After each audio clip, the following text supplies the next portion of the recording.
Hello, everybody. Welcome to the Red Devil Experience. My name is Eric. Hope everybody is doing well. We got the latest Manchester United news and updates. A lot to talk about since we went live. Past couple days has been, just a good amount of news. Sir Jim Ratcliffe and the hierarchy have supposedly had a meeting. Not supposedly, they did have a meeting with Ruben Amorim. There's been some information that's come out about that. Some of you may know, but we're going to get into a discussion about that. Get involved in the chat. Give us your opinions. Give us your thoughts. If you're watching the show after it's gone live, get involved in the comments down below. We'll talk there as well. But real quick, before we get into this stuff, make sure you smash the like button because it helps the channel grow. So please, 2 seconds of your time, monumental support if you smash that like button. Make sure you get that done. And if you're new and you enjoyed the content, we welcome you to our family. Please make sure you subscribe and hit the notification bell icon so you don't miss a live and you don't miss any part of the discussion. We also have a Discord. Link is in the channel bio, and we'll also drop it in the live, and we'll drop it in the comments under the show after. Get in there. Lyle has just dropped it, so shout out Lyle. Has just dropped the Discord link as well. So yeah, let's just get straight into it. And by the way, shout out to the people that are here already, Rajat and Lyle in the chat, and shout out to the others. But one of the things, obviously, that has been making the rounds as of late, and we're going to get to the latest news that's coming out right now. There's been some stuff that has just come out as well. A lot of talking, a lot of people saying some stuff surrounding Manchester United, whether that's Ruben, Jason Wilcox has said some words today as well. So, but let's get into this piece right now. So Sir Jim Ratcliffe flew into the club's Carrington training ground. That says today, but it was the other day. As you can see, the date stamp on the bottom there. For a series of meetings, including with Amorim, his visit to Carrington was long planned and included time with Amorim. However, the team's form was on the agenda, and Ratcliffe was seeking to work through issues facing Amorim at the club. So, I mean, there's more information to this, so we could just get into this part right now, and we'll break that down. But one of the topics discussed in the meeting between Amorim and Ratcliffe was the manager's perspective, which is Ruben Amorim's perspective, and the public press conference. And there was a couple other things. I don't know, the timeline is off. But yeah, listen, I mean, these things are going to happen, especially at this current situation. I don't know if they're playing a little bit of PR because people are calling it crisis talks. I mean, we are sort of in a mini crisis in terms of that. We're not heading in the right direction right now. It's not looking positive. So, and then especially when you put that on top of the back of what happened last season, I mean, I can understand why people are calling it crisis talks. The club, saying, you know, these sort of meetings were scheduled way prior in advance. Obviously, you know, we're still going to talk about current things that are going on, but it's not like they're having emergency meetings because of the form. So I don't know which one you want to believe, but I mean, Ruben has stood tall in terms of his belief and his stance. From his perspective, he's made multiple statements. And, you know, the things that keep coming out, I mean, he said it to us, but also, you know, there was other stuff that came out. Again, him stating to Sir Jim Ratcliffe, to Wilcox, saying that it's not the system. He doesn't believe the system is the problem, and that it's other problems. I think he alluded to mentality last time. So, you know, these things are these things are coming out. I mean, he is under pressure. I do have to go back a little bit. That's what I'm searching for right now. So I'm a little bit preoccupied. So give me a second, because I'm looking for the exact full details.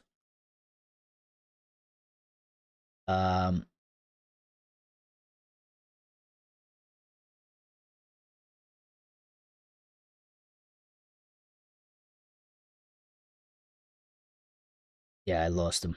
I don't know where I went, but I'll find him.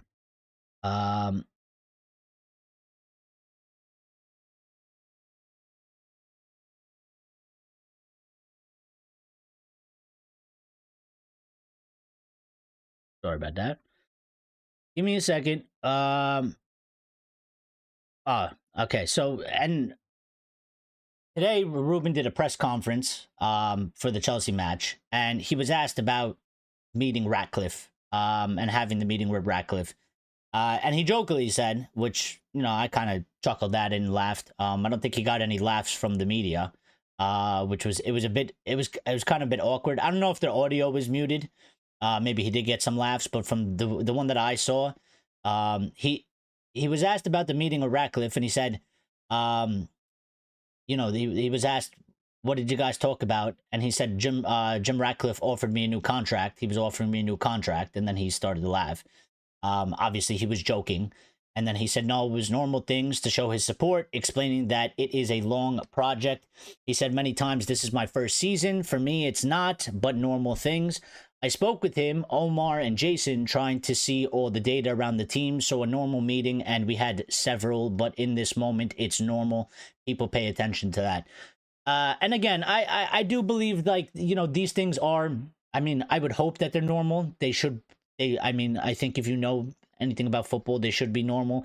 Man United make a lot of noise. I mean, I don't think at other clubs, I mean, they're in better positions, so I get it as well. But I don't think I've ever heard of, you know, a coaching staff and sort of the owner from another team like Arsenal or Liverpool having like a sort of meeting and it being reported in the news the way it does about Manchester United. Now, I understand the context that the situation isn't great, but I think these things are, I mean, they should be quite normal, and they should be happening. Now, the one thing he said here that kind of piqued my ears when I heard him say it was this line right here in the statement, when he said that it was normal things to show his support, explaining that it is a long project. And it's this line specifically right here. Ruben said, he said many times, this is my first season. For me, it's not. Now, I don't think Ruben's making those things up. I find that quite interesting because, I mean, the fans are not going to accept that at all. At all. The fans are not going to accept this as his first season. I mean, he's been here since last November. I think we were patient, and a lot of people were trying their best to give him this sort of transition period. Yeah, and understanding the circumstances and, you know, wanting him to get a preseason and a proper transfer window. Not that January one, but a proper one in the summer and stuff like that. But I find it quite interesting that he said that Sir Jim Ratcliffe is telling him that this is your first season. Last season essentially doesn't count. And you know what? That would be sort of kind of nice in a certain perspective, because I think it would probably allow him to get some more time and maybe it would work out in that sort of sense. But again, the majority of fans, especially the ones that are Ruben Amorim out, they're not going to accept that, especially if things are going bad, which the way they are going sort of now. I mean, people are going to start looking back. I mean, people are talking about the win rate, which has to do with last season. So people are not looking at it in that way. And Sir Jim Ratcliffe, again, and I guess Ineos, they are not on page with the fans. We are not on the same page. Because if he's telling, and even Ruben is agreeing and is on our side in this one, because Sir Jim Ratcliffe is telling him this is your first season, and he keeps telling him that. He said he told me that many times. And Ruben said, for me, it is not. And Ruben is on our side on this one, but I find it quite interesting that is a thing right now. So, Rajat's here, says, and Lyle's here. Lyle says, hey, Eric, on all you Reds. Shout out Lyle, shout out Rajat. Andero is here as well. What's up, buddy? Rajat says, need new coach. Hey, Lyle, do you think Mount and Cunha will play? He will not adapt.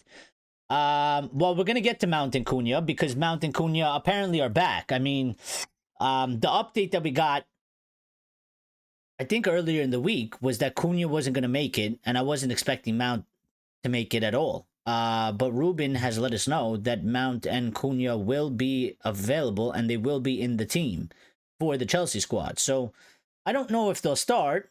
I don't think they should probably start because I kind of feel like it's a bit, we were expecting them not to be here for this Chelsea match, which means that they would have had another full week of sort of rest, recovery, rehabilitation, and then come back for the next match after. So I think it's good that they're back. I think it's good that they'll be, in the squad in a certain sense. I think they'll probably both be on the bench. Maybe he starts Cunha and maybe he starts them and subs them off. I would rather him not start with them and sub them on. Because I fear, especially with Cunha, I fear a bit of a drop off. If you have Cunha on and you get into the latter part of the game and you pull off Cunha and you put somebody else on, I feel like it'll be a bit of a maybe we go down a little bit in the match, especially if it's close or something like that. It depends how the match pans out. And also just, making sure that he doesn't get re-injured. So I think I think best bet would probably be to sub him on sometime in the second half when the Chelsea players are more tired. I mean, they just played a match against Bayern Munich. So they should be a bit more fatigued than us and stuff like that. Lyle says we should not risk Cunha. We don't want a Delap hamstring situation. Can't afford that for new signing. And that's what I'm saying. So, I mean, listen, if for them to be in the squad, right? I trust them to the point of, I mean, I don't really trust the medical team, but because of our record, but to the point that I trust them that, I mean, I guess they're fit enough to at least be involved in the squad in one way or another, right? The bench, whatever it is. In terms of risking him, clearly, I don't think there's no way he can play him or Mount. I don't think they can play 90 minutes. So, whatever the recommended minutes is, I'd cut it down by probably 10 minutes. If he can only play 30, I'd give him maybe 20, 25, just to minimize the risk even further. But yeah, I mean, we can't be. I mean, I think he really needs Cunha and he really wants Cunha and he's a bit desperate. But I think he's also, again, I don't think he's not a dumb man. He's not stupid. I don't think he's gonna sacrifice everything for Cunha to start and play, longer than he can just because he's desperate for him to be in the team. So Andero says, I don't believe Cunha and Mount will start the game. I think Cunha will get some minutes. I'd be very reluctant to risk Mount. I wonder if Lemons will make his debut. Can't see us winning this one. Well, I agree, Andero. I don't think Cunha and Mount will be starting. I'd actually be a bit shocked. And again, if they do start, I don't expect them to go over like 45 minutes. So, and I don't even think they could probably do 45 minutes. So, I don't think that they're going to start. I think they could probably give 20, 25 minutes each or something like that. We'll probably see little cameos. I think Mount should probably be limited to like a 10-minute cameo because of his injury past. And you're right about that. I'd be very reluctant to risk Mount, especially for him because Ruben loves Mount. He rates him highly, so you should be careful with that. On Lemons, there was an update about the goalkeeping, and I will get to that. But from what I remember through my head, I believe it said that the update was that Lemons will eventually become the number one sooner rather than later. And that's the update. Now, I got to find who that's from so we can verify the source, because I don't know what journalist reported that. But the thing is, well, that kind of goes, it makes me lean more towards he ain't going to play in the match on Saturday, tomorrow. He's not going to play. Because that statement makes it seem like he's gonna take the spot at some point, but not yet. Like it seems like it's being prepped as like he ain't ready yet, but the plan is to get him to become the number one. Um, so yeah, I don't think I don't know. I have nothing else to go on other than the fact of just pure feeling that I don't think that he's gonna start him tomorrow. Um, that's a bit of a concern for me because everybody's hyping up this kid and they're saying he's very good. And again, I've been holding up my hand since the very beginning. I know nothing about the kid. And yeah, I could watch some clips, but you know what? That's not going to necessarily do it justice for when he's playing a match in the Premier League, watching clips of him saving shots in the Belgium league. It's it's not going to transfer well. And the problem is the online presence, the social media presence. People are, making these hyped up clips, hyping them up. And I just feel like, he's clearly not that ready, is he? Because if he was actually ready, he would have went in goal right away. So we've gotten a goalkeeper that we are trying to build up to get him to be ready. Now, hopefully, once they've determined that he's ready, he's sort of, makes a couple waves and has some good performances or has a good showing or whatever it is. But it's a bit concerning from the squad aspect that they've went and signed this keeper for Ruben, and the team is struggling in so many ways, and that goalkeeping position has been a disaster. And I feel like the social media presence is probably setting up the kid to fail because all these people are hyping him up like he's the next, Buffon or something like that. And I don't think they really have any idea how actually good he is. And if it doesn't go well, they're gonna rip the kid apart. So, yeah, I'm a bit worried about that. Rajat says if he's fully fit, don't think he will be, then play him. Well, yeah, of course. I mean, if he's fully fit, I mean, I think everybody would play him. Nobody's not gonna play him, I think there's no chance that he's gonna be fully fit. Because Monday we got the update or whatever day it was that, he wasn't going to make it for the Chelsea game. Now apparently he's available for the squad. So if you weren't going to make it for the Chelsea match and now you can make it into the squad, well, there's no way you can be fully fit. You might be fit enough to play 20 minutes or something like that, but there's no way you can be fit to play, a good 70 minutes or longer, maybe not even 60, maybe not even 45. So, but there's some more updates. So let's get into this. So that we could get and do the Friday freestyle portion where we just talk about whatever we want, whatever you guys specifically want to talk about. Where is the okay? So one of the things also this was from a few days ago, but just real quick, just to touch on it. There was a report that came out that said Lisandro Martinez could be used as a stopgap defensive midfielder for Manchester United when he returns from injury. I think Box mentioned this last time at one point on the last. I mean, that was the position that he started his career in, and then Ten Hag turned him into a centre back at Ajax.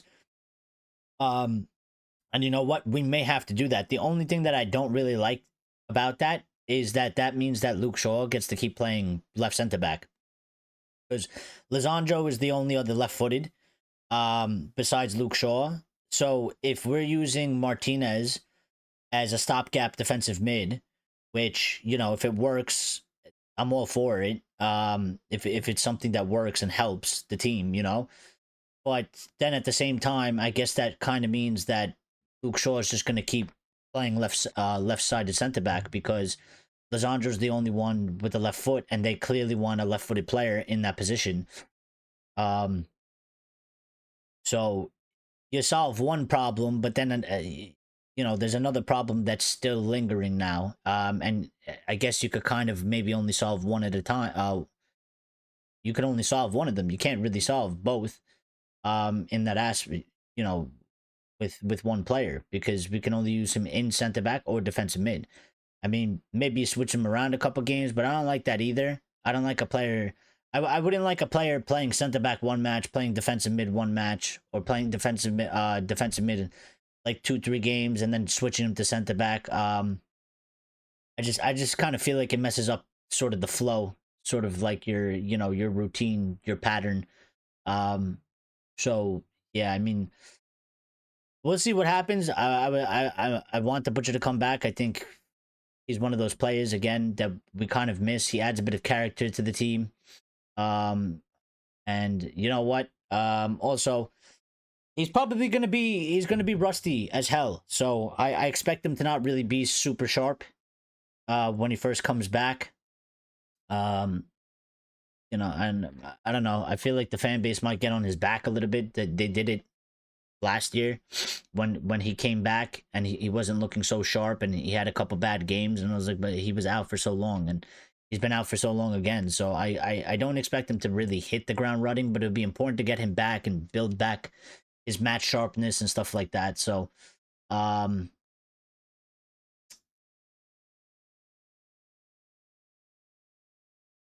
so there's one thing, for those of you that are um youngster enthusiasts or youth product enthusiasts.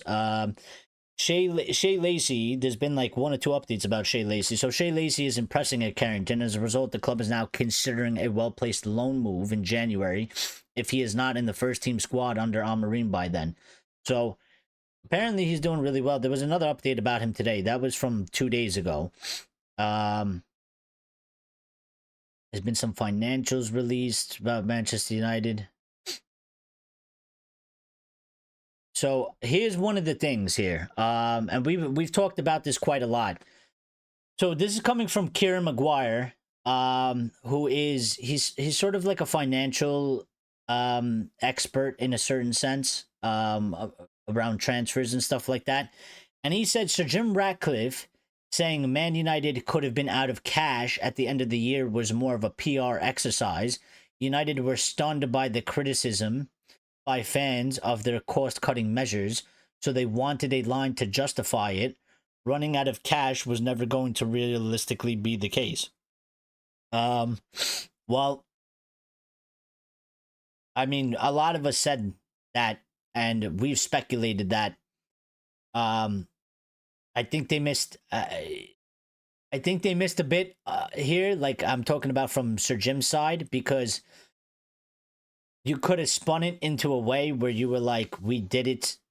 I mean, you can't really say it yourself after, but if you put it out to the media, like Sir Jim said this so that United could not get like stop getting ripped off in deals, because if the club is cashless, then teams would be maybe a little bit more willing to work with United instead of trying to rip them off. But I mean, we speculated this for some time, and when he said that, we speculated it forever, because it was like, we don't have money, we have money, we didn't have money. Then we got to the summer, and then we started spending money when we thought like we had no money. It's a bit irresponsible as well, because I mean, it was a PR exercise, but they kind of sent the club into from the fan base, they sent the club into into sort of a meltdown, because he's telling us that we almost went broke and we basically have no money. The fans are on edge because we wanted to win the Europa League so we get in Champions League and get money so we could have a transfer. And because of what he said, after we lost the Europa League final, I mean, everybody was losing their shit, because we were like, that's it. I was there. I was one of them. I was like, that's it. We're screwed. Because it was like, we had no money. That was our chance to have money and actually have a decent window. So it was a bit sort of irresponsible that he did that like that, especially for a PR exercise. Apologize about the dog. Let me jump back in to the chat, because I got to go to the internet as well. So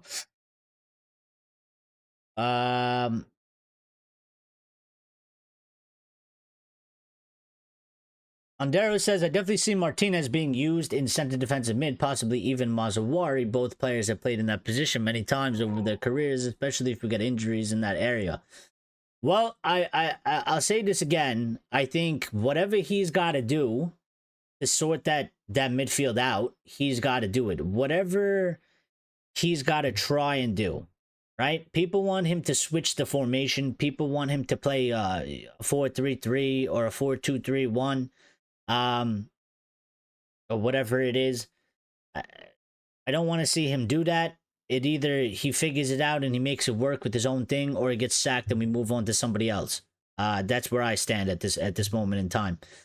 But inside of his system, inside of his formation, the way he's doing things right now, don't change the formation, but you got to tweak a couple of things that you're doing in there. For me, Bruno cannot be playing in that midfield, and we should be using him as a 10. And I think whatever he's got to do to sort that midfield out, whether that's playing Lisandro there or using Maz there or using both of them with a couple different combinations with Cass or maybe with Mainu or something like that. Yeah, I think that's what he's got to do, things like that. He's got to tinker a little bit in terms of personnel and where he's putting them, I think. But we'll see against Chelsea. Rajat says, do you want Mount playing striker then, bro? Maybe. No. Absolutely not. Why would Mount be playing striker? Oh, Mount playing striker? I mean, he wouldn't be striker. It would be like a false nine, but I want Benjamin Sesko, the striker that we paid money for, to play striker. I don't want Mount playing striker.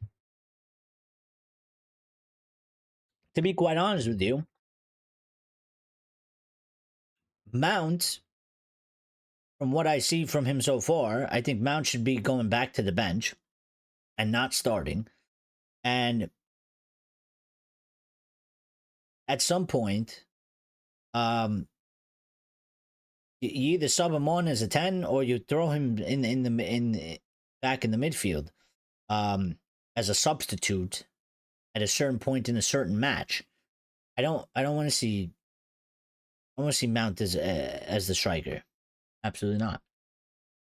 Lyle says we still don't have money, haha, especially since we extended our credit facility. I mean, yeah, technically you're right. But you know what I mean? Like when he said, we were going broke, or we would have went broke. I mean, he basically sent everybody into a meltdown. It was like because he said we were going to go broke, and he put in money, and then that money was all gone. So essentially, we didn't have money in terms of, and it was the way he said it. Like everybody was like, well, now we can't buy now we can't buy players. How are we going to buy players? We don't have money. But I have some of the financials here. So broadcasting revenue for Manchester United was at 172.9 million pounds. It was down about 50 million pounds. Match day revenue was up 23.2 million for a total of 160 million pounds. Operating expenses went down 35 million pounds and is at a total of 733 million pounds. I mean, that is a fucking lot, man. We're close to $1 billion. We're close to £1 billion in operating expenses. Now, I don't know, it's a lot of money. I don't know, in terms of operating expenses for football clubs, how good or bad that actually is. I don't know how high that is. I don't know if we're ranked number 1 or we're ranked number 5, but I mean, it's still a lot. I mean, that's where the majority of our money is going to, is operating expenses. Employee benefit expenses is down 50. It's down 50 million pounds, sitting at 313 million pounds, and commercial revenue is up 30 million pounds, sitting at 333 million pounds. So, yeah, I mean, circling back to Lisandro real quick, Lisandro Martinez is training on the grass ahead of his return to action in the coming weeks. Well, I mean, the original timeline was that he was supposed to miss the first 3 matches, so I hope he's back soon. But also, I just hope that like he stays fit when he comes back because, again, I rate him as an important player, and to be honest, at this point and moment in time, I don't think. I mean, having him, I don't think is gonna fix everything, but I'm getting a little bit frustrated with the fact that it's like I feel like we need him. And I just want to see him back because I think it's gonna help the squad at least a little bit in a certain sense, certain dynamic. So, um,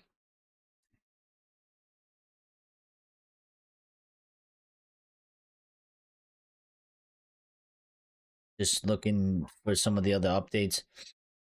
So one of the things, obviously, the last time, when we did the show on what was it, Tuesday? What day was that?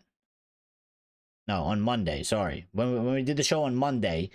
Obviously there was like these sort of leaks or whatever about the players, how they feel, um, and all that stuff that came out. So one of the things that came out after this was that Graham Bailey said that one thing the club are furious about is the potential of leaks again, seeing stories about players and squad members not being convinced by Amorim or his tactics.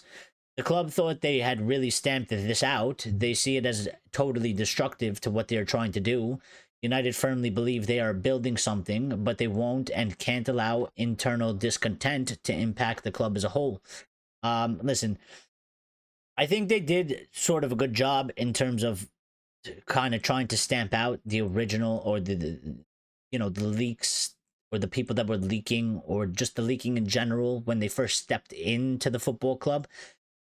But Manchester United, with the amount of people we have in and around the club, it's very, and in today's day and age, it is very, very hard to stop the leaks. Now, you can try, and there's ways that you can figure out.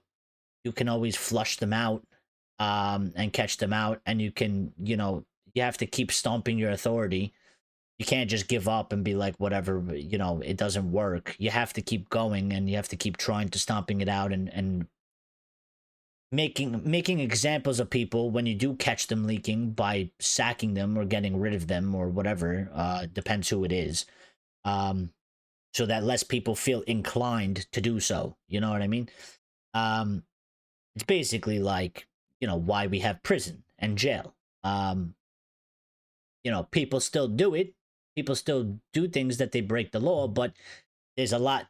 If we didn't have any of that, I think there would be a lot more people doing a lot more crazy crimes, right? So, yeah, I don't think they're gonna ever be able to really stamp it totally out. Especially with social media and in today's day and age and all that stuff. But I think, you got to keep trying your best. So I think they did an okay job, but I mean, I know these things are going to keep happening, but they just got to stay pressed on it is probably what it is. One of the other updates that we got is that it was revealed this week United would have to pay Ruben Amorim £12 million compensation package if they were to sack him within the first year of his contract. It would be highly embarrassing to do so, says Rich Fay, but they could afford to do it if they felt a risk of missing out on a lucrative Champions League riches once again. Well, apparently there's been a deadline, and I say deadline, but it's really like a limit set for Ruben Amorim. We talked about this a couple of times because it was reported, I think, back in May or something like that, at the end of last season. So, I mean, I'll circle back to that real quick, but Rennie Mullenstein was speaking to the media, and he was talking about Michael Carrick and saying that Michael Carrick might be the obvious option if Ruben Amorim is to go. Carrick still knows quite a few players that were there when he was there, so he still got some good inside information. He obviously knows the club. I'm sure that if they would play a system that suits them, they really play at the best. I think you could see a fantastic Manchester United. Now, again, I mean, listen, I have respect for Rennie Mullenstein, but I mean, some people with this system thing, I'm trying to be fair, but I don't really trust these players, man. Because what what group of players have we had over the past, I don't know, let's just say 7 years. Let's not even go back to the full 13 or the full 12. Over the last 6-7 years, what group of players have we had? Because we've had a couple different groups and different sort of teams with a different amount of players in it. Which ones have we actually been able to trust? You know, and I think the answer, at least for me personally, is none of them. None of them. We couldn't trust the one that was Mourinho, around with Mourinho and LVG combined, and then it went into a little bit of Ali, and then the one that sort of is in between Ali, Ten Hag, and Amorim. We can't trust any of these iterations of these squads. They have all let us down. They have all failed. They have all not lived up to their wage that they get paid, to what is expected of them at this football club. So when René Mollenstein says something like, I'm sure that if they would play in a system that suits them, they really play at the best. I don't trust the players any. I mean, I don't trust the players to do that. I don't, because not one group of players that we had as a squad. I mean, we played a 4-2-3-1. We've played a 4-3-3. We're playing a 3-4-2-1. We haven't really achieved anything in playing in all these different systems and different styles. We have gone through different styles and different systems over the past 12 years, and we haven't really... The best we achieved was second place and Europa League trophy. For Manchester United standards, that's not good enough, and that's not high enough, and that's the best we got out of all the different systems and all the different sort of things we did. So I don't really trust that statement from René Mollenstein, because I don't trust the players to do so. I see Grace has joined us now. How you doing, Grace? Andero says, once Cunha and Mount are match fit, Bruno should be benched. The team has to move away from this idea of building a team around him. Unless he plays as a 10, he shouldn't be playing. Well, I mean, fair play to your opinion. And I'm not arguing against your opinion. But I mean, me, you, and everybody else knows he's not getting benched. So that's why I don't even waste the time to really say it, because we all know he ain't getting benched. I mean, he's got to be moved to the 10, and I don't even necessarily disagree with the fact that you say that the team has to move away from this idea of building a team around him. I think, to a certain extent, I agree. I argued this in the summer when I said that we should sell him and use it to rebuild. He could have been our Coutinho.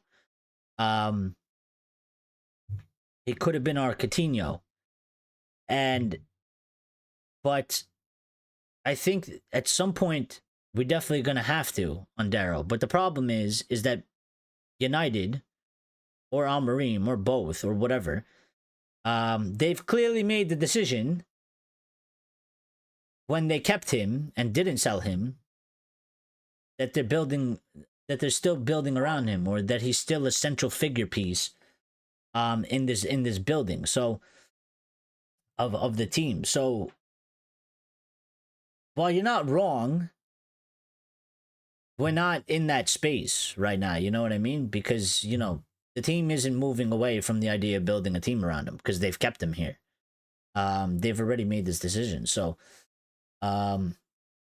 but he should definitely be playing 10, and he should definitely not be playing in the 8. He should definitely not be playing in the 8. Yeah. Grace is here. She said, I'm really sad about our situation. I don't know what fixes us. I don't believe in any manager. I don't believe in these players, and I certainly don't trust Ineos. Why bring Amorim in? Amorim deserves better. Well, I mean, I feel you, Grace. And I don't know if anybody noticed, but I mean, if you look at the screen below me, the picture has changed because that's how I feel. Right? That's how I feel. I feel like this guy. And I said I wasn't going to change it, but I did change it because after that match against City, I just the way the team lost that match, that's just how I feel about the whole situation. But yeah, Grace, like it's not a good situation. It's hard to deal with because we just want to see the team do good. We just want to see the team be giving us some sort of encouragement. Like I always say, like it's okay if we're not perfect, but just you got to give the fans something to latch onto. You got to give us a bit of a bright, a bit of a light in the darkness. Let us know that there is some light there. There's a path out. There's, it might be pitch black, but there's a little bit of light. It'll keep us going. But when we don't get that sort of thing, it's kind of hard to think straight. It's hard to make sense of everything, and you start questioning everything. You don't, what is the answer? How do we get to a place of some sort of normalcy? Because I don't know. Lately, I just been like, I know a few people here that have been saying we've been going backwards. I get that, but the backwards thing has been coming over a period of years. I don't even necessarily put it on specifically Ruben or just Eric Ten Hag. I mean, if you look at what we were doing before and it wasn't good,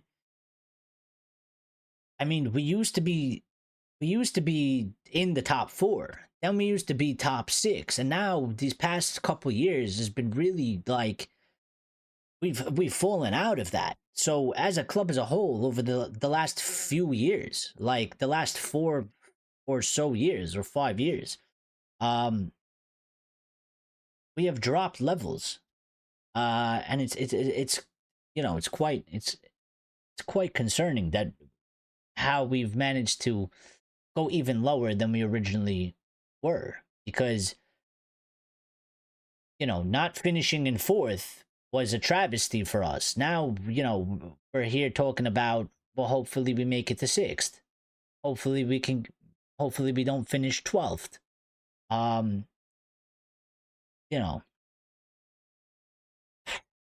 But I kind of agree with Grace, and this is why, like, I don't really want to get too much into like this whole sacking a manager and getting in a new manager type of thing. And I don't want to do this. Listen, it's okay to like say you got a player or two, a manager or two, you have an idea, but I'm not gonna do the thing that everybody does, and that they'll do if Ruben gets sacked, where they're gonna start turning into some sort of a master tactician, talking about get this guy because he plays this formation, and they'll start making formation videos and tactic videos and breaking it down. Because I kind of feel like Grace, I don't know what, I have a certain idea, but I don't know if this fan base is willing to give it the time. And I also don't know if I don't know what Ineos's next move after Ruben is. It depends what they actually do if Ruben gets sacked. That will determine how I feel. But at this moment, with the unknown being the unknown, I've been saying for a while, I mean, keep sacking managers. I don't see a manager out there that's just going to walk in and kind of do this magic wand wave thing that certain people in this fan base believe is achievable with the way that they speak and the way that they say things. I don't think it's realistic. I don't think that there's a guy that's going to walk in and be like abracadabra and fix our football club in a season. I think there's many problems, and I think people are short on patience, and I get why they're short on patience. But when I hear the same people that said, kick Marcus Rashford out because Marcus Rashford is the problem, and they did it to Ronaldo, and if you get rid of Ronaldo, things are going to be fine, and if you kick out Marcus Rashford specifically, the club will be, the way they speak, the way they say things, it's the tone. It's like, get Marcus Rashford out, and all of a sudden, we'll finish in second place. And they said the same thing about Ten Hag. Get rid of Ten Hag, and all of a sudden we'll go to third. And now they say the same thing about Ruben Amorim. Get rid of Ruben, and somehow we're gonna end up finishing in third. And I just don't. Like Gray said, I don't really believe in any manager out there, because I think there's a lot of problems that this is going to take quite a while to fix. I don't trust these group of players, because there hasn't been a group of players at United that they have to earn the trust back. The damage wasn't done specifically by this group of players, even though they've kind of added to it a little bit.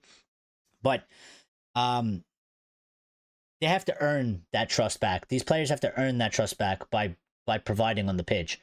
And Grace doesn't trust Ineos. I'm a bit worried about Ineos as well, but I think, let's see how it goes.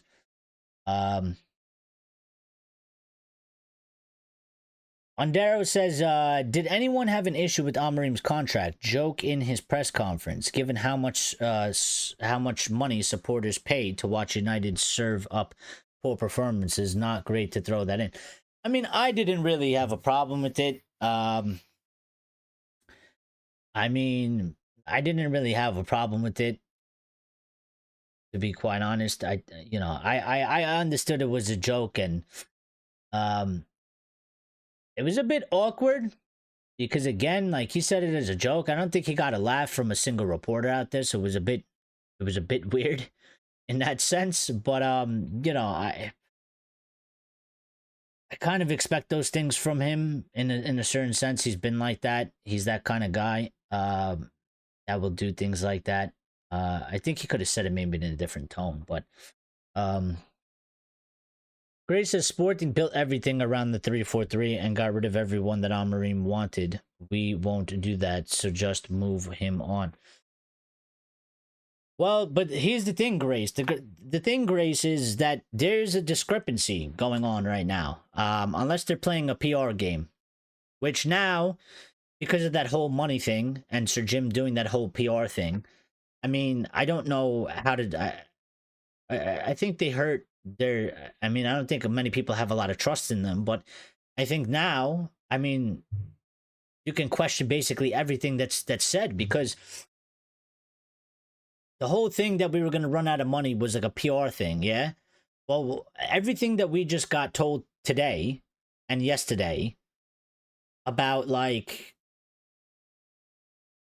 Sir Jim telling Ruben this is a long-term... Well, it came from Ruben's mouth, so... Like, there's a discrepancy, Grace, between us and the hierarchy.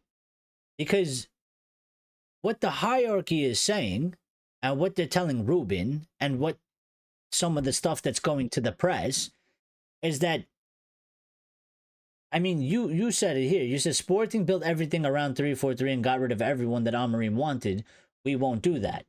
But what if they tell you, but Grace, what if they tell you we will do that, but it's going to take another season or two to actually do that fully?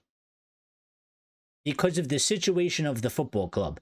It may be easier for Sporting to do it. Maybe it was cheaper. Maybe it was more plausible. Because there's certain things at Manchester United that, again, they're not fully Ineos' fault. Like, Ineos did not give the contract to Casemiro. Ineos didn't give Luke Shaw that contract when he had that contract. How do you move somebody like Luke Shaw on? Ineos didn't sign Mason Mount, right? Yeah, Ineos didn't sign Mason Mount. Like, how do you... He has sort of a poor injury record. How do you get rid of these certain players? How do you move these players on? Plus, they walk in and, the Glazers did what they did and put us in debt. And they wasted all this money. It's maybe sort of a different situation. So, what, you say that they built everything around the 3-4-3 and got rid of everyone that Amorim wanted. And we won't do that. Now, I think you can do that in terms of with the rest of the hierarchy. But if they told you to because they keep talking about this long-term project with Amorim, and they believe that he's the guy. And it just seems like, unless we're literally like sitting in 12th and we're like 15 points off of European football by like December, they're gonna stick with him, it seems like. And it seems like they have a sort of plan for him for the long term if he's able to succeed. But then our fans say things like this, where they like, you know, they're not going to do these sorts of things, so what's the point of having him? Which is not a bad point, but I'm just saying the fans in the hierarchy are not eye to eye. We are not on the same page at the current moment. Rajat says he won't get new team if that's what Ruben is wanting off board and management to do. Well, I think they definitely listen. Every year, regardless of the manager, whether you like it or not, every single year, every summer, and preferably January as well, the club should be and must be spending money and acquiring new players constantly. Why? Because every other football club in the entire world literally does it. Liverpool just won the league last season. What did they do this season? They went and bought more players. If Liverpool wins the league and the Champions League this year, you know what they're going to do? Go buy more players. So, if Ruben is here, he's going to get more players. If Ruben's not here, we still need to go get more players and new players. So, if he stays here, I disagree, Rajat. He will get more players, and it should translate to a new team, because he just got 4 or 5. We had 5 last year. That wasn't necessarily for him, but he got Dorgu in January as well. And if he's able to actually do good enough to stay here and not get sacked, well, maybe we do a deal in 1 or 2 deals in January. Maybe, I don't know the situation. And if he stays here till the summer or next season, and he's going into next season, well, he's definitely going to get more players in the summer. So, yeah. Andero says, I played for a club that had Graham Souness as the manager, and he would have definitely not made a joke about getting a new contract if he was performing badly. Well, I get it, but Graham Souness is Graham Souness. It's a different type of guy. You know what I mean? Two different types of people. Also different type of generation as well. So to each their own on that one, I guess. I mean, it doesn't really necessarily bother me that he said that. But if it bothers you, it is what it is. I mean, I don't think it was necessarily necessary for him to say it. He could have probably just avoided saying it, but I think he was, you know what it is? I think because he's been so serious in the past couple sort of interviews, and like press conferences that he's done, I think maybe he was just trying to I think maybe he was just trying to show the perspective that he's sort of chill. Like he's sort of, it's not like he's freaking out and he's lost his head completely 100%. I think he was trying to give off the appearance of yeah, I've been getting emotional in, after these matches and stuff like that. I've been doing some crazy statements and stuff, or just crazy reactions in the press conferences, but I'm still a bit calm and collected. Maybe, I don't know. I'm just taking a guess there. Gray says it's like Inter Milan going to a 4-3-3. They would have to change everything.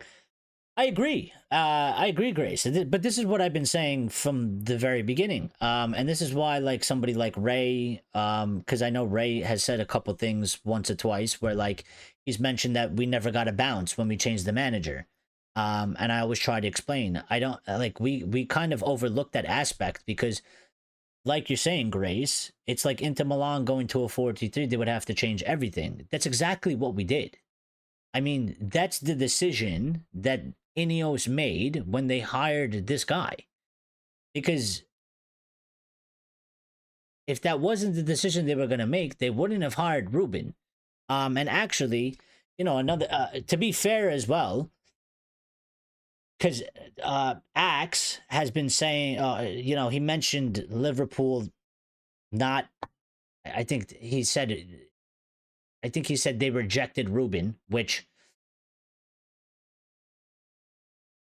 if you want to call it a rejection, you call it a rejection. But Liverpool were the ones that asked Ruben, or were looking to go get Ruben. It's not like Ruben. It's not like Ruben went to Liverpool, knocked on the door, was like, "Hey, can I be your manager?" And they'd be like, "No, you suck," and then closed the door. Like, they went to him first. So I don't know if you necessarily. I don't know if I would take it as a rejection as that, but they just chose a different candidate. So he was rejected in a certain sense, but it was like for different reasons. But I read into it after he said that, because I was not a Liverpool fan. I remember seeing it, but I was curious as to what was the actual reason.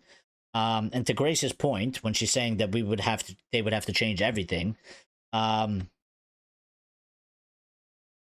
basically that's the reason why Liverpool did not go with Ruben Amorim, is because his system and the way he plays. And see, maybe they're just smarter than the people we have, which is fine. But I mean, it's not fine, but it's the point, is that they determined ultimately that to get Ruben in and to play his system for what they had, it was going to be too expensive, and it was going to cost a lot of money, because it was totally different to what they had with Klopp. And when Klopp left, whatever he left him, it was too different. And they determined, I think it was like Michael Edwards and whoever else the other guy is, they basically were like, this is going to be very high in cost for us to do, and it's quite a big transition. And they were like, they just ultimately determined that they were like, well, there's this other guy out there that makes the transition a lot less expensive, and is more smoother of a transition. So that's why they went with Arne Slot instead of Ruben Amorim. Where we have done basically what they didn't want to do. But to be fair to ourselves and to Ineos, I mean, what we had originally, it wasn't like we won the Premier League with whatever we were doing. So to do the change that Liverpool didn't do, in a certain sense, it's not like you can say, aha, look, Ineos are stupid because they, Liverpool avoided it and United did it.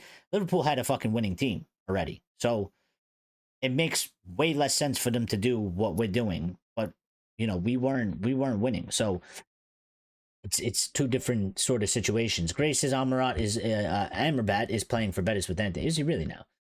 Lucky is here. I am with the manager. My advice, Ruben, under pressure, get Hayden Heaven. Mateus Delit, Harry Maguire, Lisandro Martinez in plans, get start. Grace says, I like the 3-4-3. I thought it would be something new and fresh, something different, instead of the same boring 4-2-3, 4-2-3-1 we have always played. And I agree. I'm there with you as well, Grace. I mean, and you're making a lot of good points today. Not that you don't make good points, but you're making a lot of good points. Back to back to back to back to back. And yeah, I mean, I was kind of interested in it. I didn't see it, and I was also kind of quite tired of watching the 4-2-3-1. To be honest, I'm not a 4-2-3-1 type of guy. I'm not. I've never sort of liked the one striker thing. I grew up with two strikers. I like two striker formations. I like two striker football. Even if you play a little bit like the old Fergie one, where it's like, one like this. I don't know how to show it. Even if you have the one guy that's a little bit back, not necessarily, maybe like a center forward, behind the striker. And I kind of missed my, my football with the two strikers. I don't really like 4-2-3-1s. I don't like it. Now, you can make it work. Managers have made it work in the past and stuff like that, but and in other places, and you could be quite attacking. It's about how you, I guess, implement it. But I've always liked two strikers, so I kind of wanted to see this sort of 3-4-3 because it's a little bit more, in a certain sense, attacking. but I mean, it isn't going that well right now. So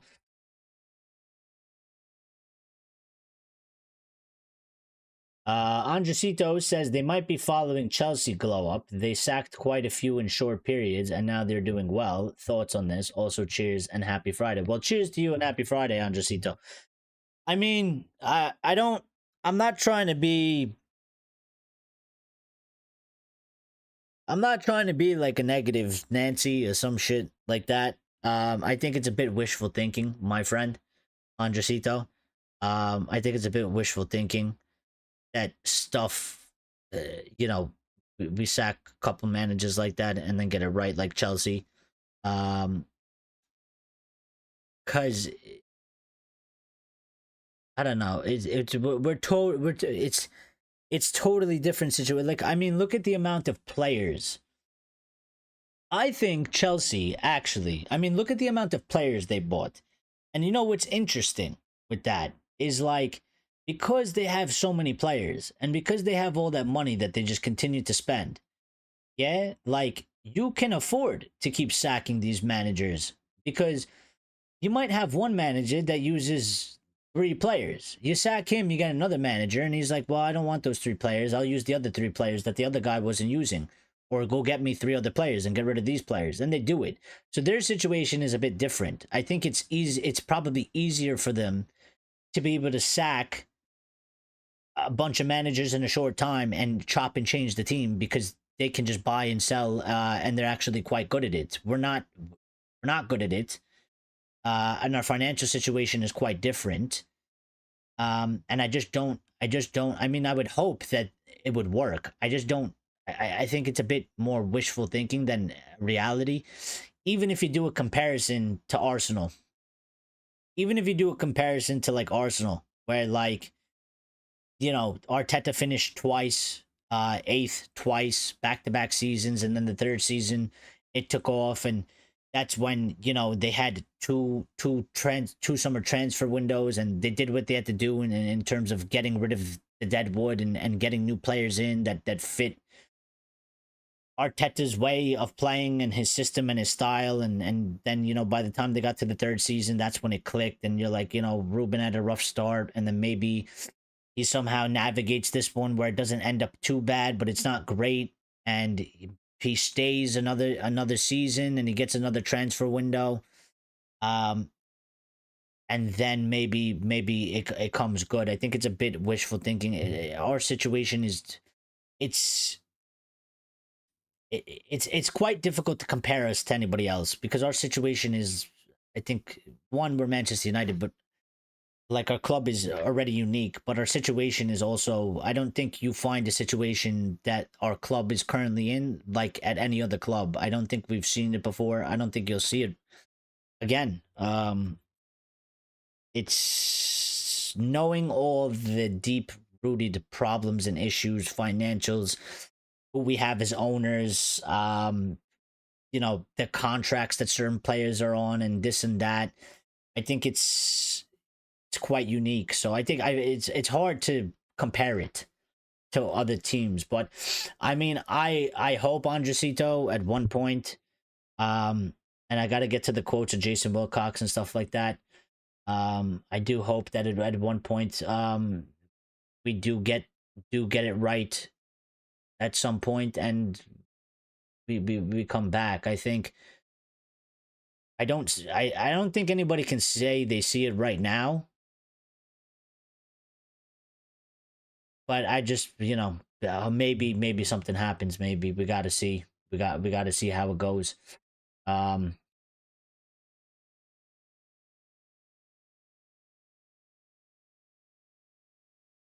Lucky says Manchester United fans funny as hell, sack manager and everything will be okay. Well, you know, listen, let's be fair. I don't think it's the entire fan base. There's sections. The problem with our fan base is it's very large. So you have very large individual groups within the fan base. So, but you are right. There is a good section of those people. Because I know some of them, and they've been doing the same shit like that, Lucky, since basically Mourinho. Mourinho is the problem. Mourinho is the problem. Sack Mourinho. These players are good enough. You sack Mourinho, you get somebody else in. Then Ali is incompetent. He plays freestyle football. Sack Ali. These players are good enough. They can perform better. And we went to Ranić, and then somehow this section of fans, I don't know what they were looking at, but they were like, Ralf Ranić had to be sacked, and he was a shit manager. When Ralf Ranić wasn't even supposed to be the manager, and he was supposed to actually go upstairs and help build the squad, and somehow they I don't know if they choose to ignore that or whatever, but they were like, Ralph was shit, and he was a problem, and he needed to go. These players are actually decent. Ten Hag came in and had the first season, and then I think they felt a bit vindicated because they were like, it's basically the same squad, and he was able to get us to third. And we did well in Europe as well. We went decently far, and we put in some very good performances. And then it fell apart. And then Ten Hag became the problem again. And Ten Hag goes. And listen, when I said Ten Hag has to go, it was because I think he got to the point where it just wasn't working. But I was under no illusion. I never said the statement, sack Ten Hag, and we're gonna go back into third and be, and we're gonna be more closer to prime Manchester United. Where these same people, they constantly just make the statement of, if we get rid of this one individual player, or we get rid of this specific manager, we will go from being in 7th to 2nd. And we will win like 3 trophies or 2 trophies, whatever. And I don't know how you deal with these people, because they just keep jumping from one person to the next person to the next person. And they're doing it to Ruben. And if Ruben goes, they'll do it to the next guy until maybe we're lucky enough and somebody actually succeeds. And they might still do it to that person. But if it's not, these people jump back between, if it's not the manager, because, for example, let's put it this way. If Ruben gets sacked and we get a new manager, yeah? They can't do it to the manager yet because he's new, right? So what they'll do is, instead of going in on the manager, they'll go and... I'll give you a prediction right now. If Ruben gets sacked, let's say Ruben gets sacked, yeah? And let's say we get Carrick, right? We appoint Carrick. He's he's a player from the club, so maybe he'll get a little bit more love. But specifically what they'll do is, Carrick is new. They can't go in on him. There's nothing to blame him for. So what they'll do is, they'll go into the squad, and they'll go target Ugarte for about, however long it takes them. Could be 6 months, could be 8 months. If Carrick starts failing, or Carrick doesn't do well, they'll go from Ugarte and they'll jump back to Carrick. And they'll go in on Carrick and be like, you got to get rid of Carrick. These players are better. He ain't good enough. Da-da-da. He's out of his depth. Da-da-da-da-da. We'll sack Carrick. They're getting a new guy. Can't say anything about him. Go target one of the players. Maybe that player gets kicked out. Go back to the manager. And these guys just jump from manager to player. And they just single out one person each time. They never talk about a squad dynamic. They never talk about a club aspect, a club dynamic. They never mention it at all. It's all just black, white, good, bad, red, blue, apple, orange, whatever it is. There's never any detail or substance in what they say. It's just player bad, manager mad, bad, kick out, and we'd be better. Like, it's like speaking to a 4-year-old sometimes. So, yeah. Andresito says Portuguese league has a big 2. The Prem has a big 6, 10-ish. And every year it gets harder and harder. We've been digging a hole for the past 10 years. We have been. And I would say Portuguese league, they got a big 3. I mean, big 3, because it's Benfica, Porto, and Sporting, really. And then, sort of, who's the other club that I'm missing? Braga, but Braga's not really there. I mean, they're trying to get there, but they've always had a big 3. It's always been, the big 3 is Porto, Benfica, and Sporting. The big 2 obviously being Benfica and Porto. But Sporting has kind of always been there fighting as well, and now they've won the league, so I think they've entered that conversation. Andresito says, in my opinion, the joke was distasteful. It wasn't bad, but not good. Well, all right, fair play. Yeah, I think it probably wasn't necessary, but you know, I think we have more bigger pressing issues, like how do we get a result tomorrow? We need 3 points and we need a good performance. You know, Lucky's with the manager. Yeah, we got that. My advice to the manager under pressure, getting Hayden, Heaven, Matej de Ligt, Harry, Lisandro. Well, Martinez isn't ready yet.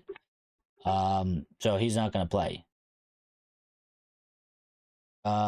Gray says, so a 4-2-3-1.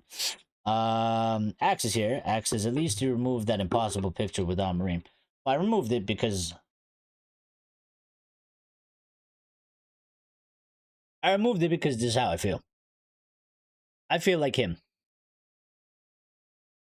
The way he feels, that's how I feel. That's why I put that picture there. That picture, if he can turn things around, I tell you right now, that picture's coming back. But you got to do something.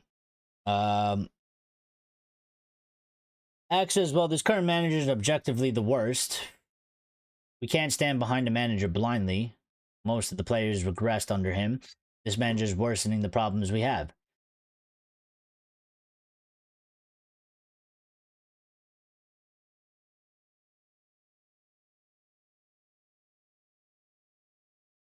It's time for manager roulette. I don't necessarily agree with that. I don't think we have the facilities to do that. I don't think we can do what Chelsea is doing or has done. I don't think we can do that. I don't think so. I don't think we have the facilities for that. Also, we have the quotes from our hierarchy. So, which again, what the fans say and what they're saying, not on the same page. So, I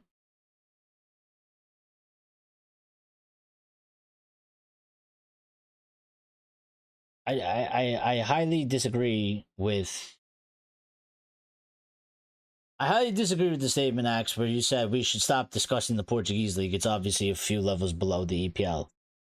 We can literally discuss anything, and to the point that he made, he literally said, Portuguese league has a big 2, the Prem has a big 6/10ish, and every year it gets harder and harder. So he didn't say anything wrong. He actually basically said what you said. So I don't see why. I don't see the reason as to why. We can't. We have to stop speaking about the Portuguese league. He made a very good point, actually. But let me get to a couple other things because there's some things here that we need to discuss. Please make sure you hit the like button if you didn't hit the like button. We need to run those likes up, please and thank you. So there's a couple actually important things that have come out that we need to get to. Ben Jacobs reporting saying that the feeling within Manchester United is still to back Ruben Amorim, so he has the board support. But it's Manchester United, and if you have 3 or 4 bad games in a row, things can obviously change very quickly. There's more on top of that. Sean Connolly saying Ruben Amorim retains the support of Jason Wilcox and Omar Barada, who revert to metrics such as chance creation and shots as an underlying measure of the work on the training field and the margins missed in fixtures. Although there was much disappointment at the boardroom level following the manner of defeat against City, Amorim was the first to acknowledge the glaring issues and understands that results must improve. Reports of player dissatisfaction appear to be exaggerated. Naturally, the squad is upset that they do not have more points to show for their efforts. However, there is a belief that this will change with the upcoming fixtures. And this is kind of what I'm saying. Like, it's 4 matches in. I think for whoever wants him sacked, I think you're going to have to keep hoping for him to get sacked, but it ain't happening, not at least for the next few matches. So I think maybe if he loses, if he loses probably 3-4, of our next 5 fixtures, I think it becomes a much more realistic possibility because you can't lose 3, 4 of the next matches, especially because the fifth match, the fifth one is Liverpool. Um, and he's going to need a miracle for the Liverpool one. I mean, I've watched him in the Champions League. They did give up 2 goals, but I mean the way that they're playing is some scintillating stuff. I mean, we're not even remotely close to looking like that. And we haven't been. I mean, I haven't seen that type of football since Sir Alex. In that manner, no manager at this football club has come close to playing some type of football like that. Mourinho didn't do it. Van Gaal didn't do it. Ali didn't do it. Ten Hag didn't do it, and Amorim ain't doing it right now. So,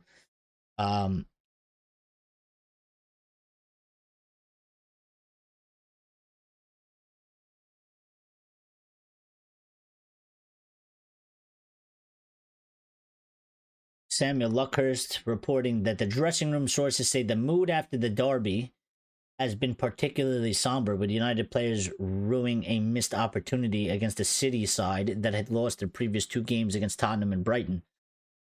I mean, yeah, no shit. That's why we were highly disappointed. And that's why I said when I did the preview, I said that we can win. And I thought that we were going to win because I felt like the team had an opportunity to step up. And usually we tend to turn up in the big games. Like when we played Arsenal, we looked pretty good. We made one bad, stupid mistake. We lost the game 1-0, and Arsenal went into full defense, and they have the best defense in the league. So it didn't play to our favor. But we played very well. And it just seems like when we play these top 6 teams, or whatever you want to call them, we usually turn up. So I figured we were going to go out there and actually put in a good performance. But we didn't turn up. And yeah, they missed an opportunity against the City side that lost the 2 previous games. That weren't firing on all cylinders.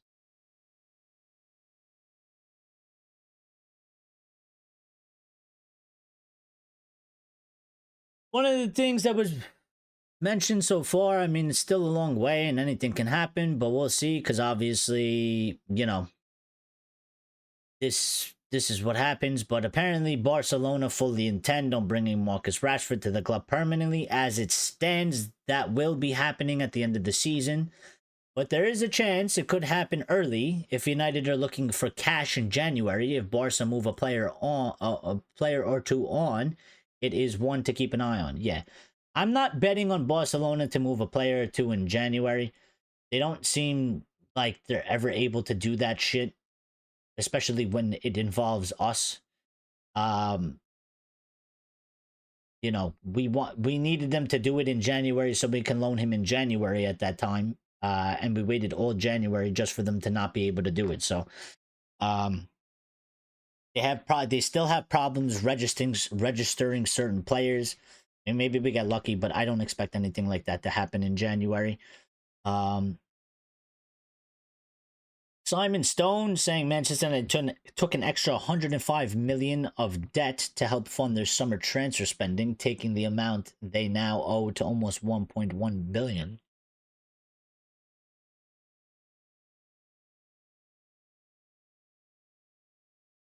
I mean, that's from Simon Stone. I don't know where the proof of that actually is, but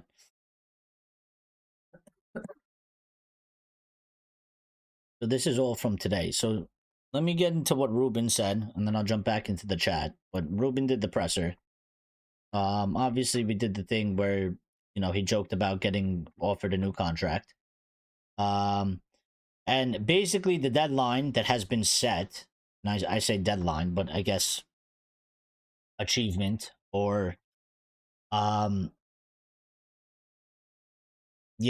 goal that he needs to hit for him to, I guess, stay employed at Manchester United is this has come from Ben Jacobs saying Ruben Amorim has been tasked with qualifying for European football this season. I mean, this isn't news necessarily, because this was literally reported back in May or June. I remember specifically talking about it I remember reading it, and I remember it being reported that the target, maybe it wasn't June, but it was sometime during the summer for sure, after the end of last season. I remember that it was reported that that's what Sir Jim Ratcliffe and co has set out for this season, is that they want European football. There was another report saying that he wants Champions League specifically, but I believe that original reporting back then was just European football, in the sense of not the Conference League, but either the Europa League or the Champions League. And I think that makes sense, and I think that's why he's still here, and I think that's why it still depends on how things go, because it's still early and there's still a chance for him to turn it around. Now, people might say he's not going to turn it around. That's fine, but in terms of the math on it, if you're 4 games into the season, you can still turn it around. You can still have us be in a decent position. So it's all about what happens in the next few weeks and where we are and how is it looking from there. And I guess at this point we're just taking it 1 week at a time. So, one match at a time. So apparently he just needs to get European football. I won't accept the Conference League at all. To me, Conference League does not count as European football. When he says European football, they might count the Conference League, but I'm not counting the Conference League. To me, that's Europa League or Champions League, one way or the other. I'm not counting the Conference League. They shouldn't count the Conference League either. Maybe they count it because of the money. But one of the other updates was the Manchester United dressing room remains largely behind Ruben Amorim. Senior players, including Harry Maguire, have made it clear to the group the squad is underperforming. Well, as they should.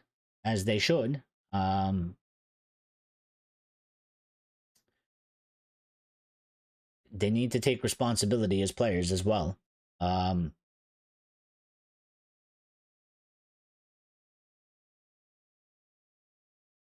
Harry Maguire has a statement to fans. People say we play with the back 3 or 5, but a lot of the time during the game we also play with the back 4, which is true. He said if you stop the game and analyze it, we use a back 4 in many phases of the game. It's been like that since the manager arrived. People like to talk about the formation because we're playing a different system than the rest.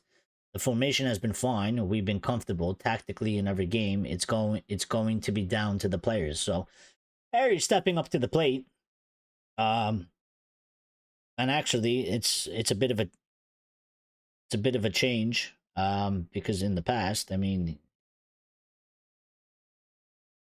he used to make statements that really sounded like excuses more than, hey, we have to look at ourselves in the mirror and step up. So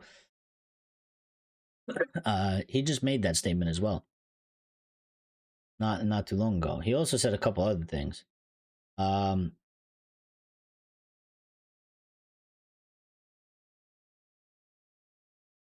So he's done an interview on Sky Sports. So so Harry coming in defense of the manager. But I wanted the quotes of Jason Wilcox. Where did they go? Where did they go? Where did they go? I just had them.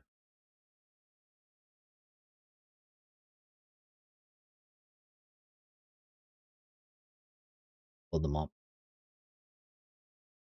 I know where they are. So Jason Wilcox. I don't know where he did this interview. I think it was, I don't know if it's at an event or something. It's called The Religion. It's some sort of a United. I don't know if it's a channel or whatever, but Jason Wilcox was there. He did have a microphone and he did speak. And he had Jason Wilcox had this to say. He was asked about, just being at Manchester United, or he spoke on being at Manchester United. And he said, I didn't realize how big the club was, which everybody literally says, that if you don't have a background with the football club, literally everybody says this statement once they join. Excuse me, I'm sorry about that.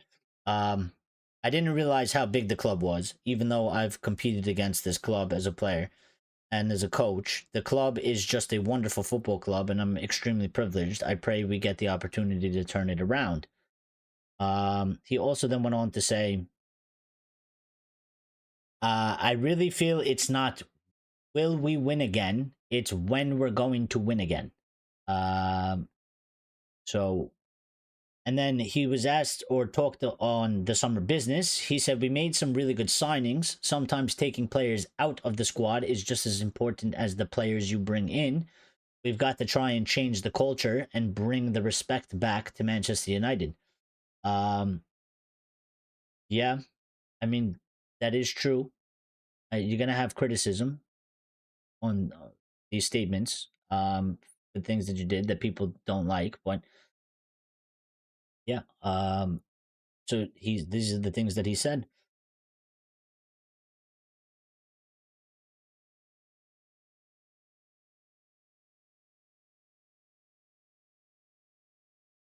Garnacho scores a hat trick and we lose, he will be fired. No, he won't. No, he won't. He won't be sacked. If Garnacho could score 3 hat tricks tomorrow and we can lose 9-0, and he won't be sacked. He won't be sacked. His problem isn't the big 6 teams. While we want to win those matches and we need to perform well in them, his problem isn't the big 6 teams. If we finished in 14th last season,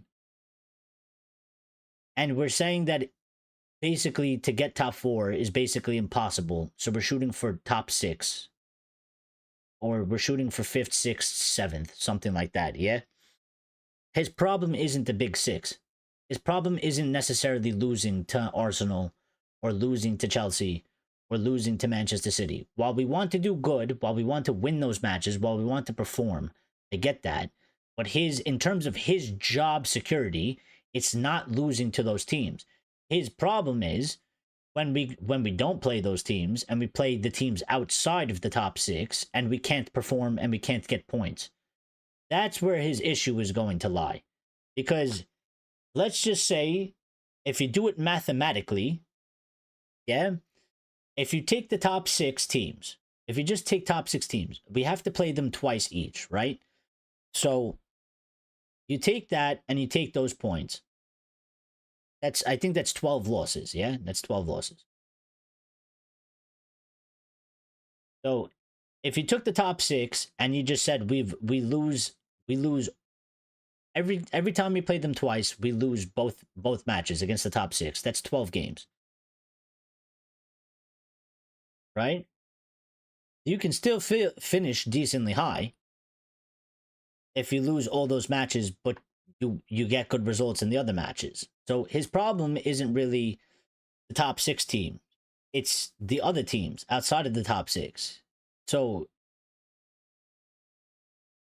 like, obviously we want to go win tomorrow and we want to get 3 points and we want to see them put in a good performance.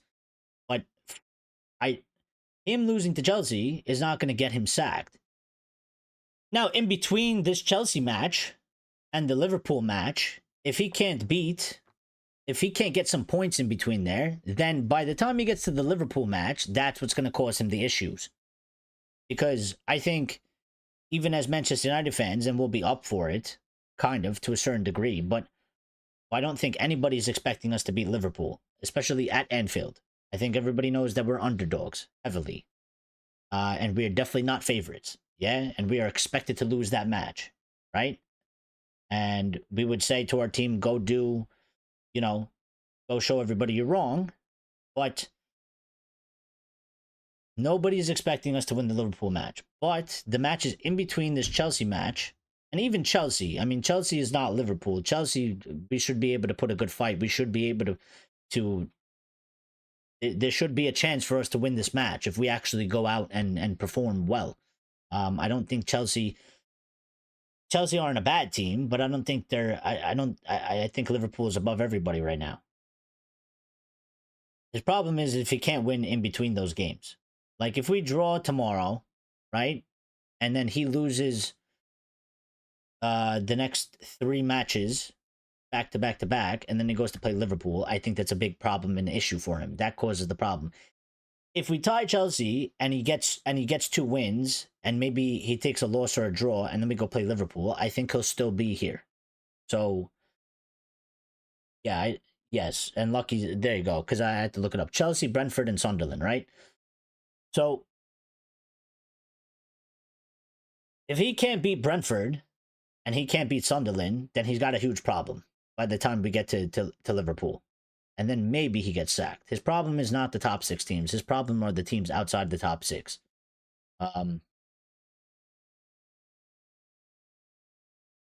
X says, yeah, his end of the line is failing to qualify for Europe. But to be honest, if we keep losing, he will be done at Anfield. Well, yeah. Yeah.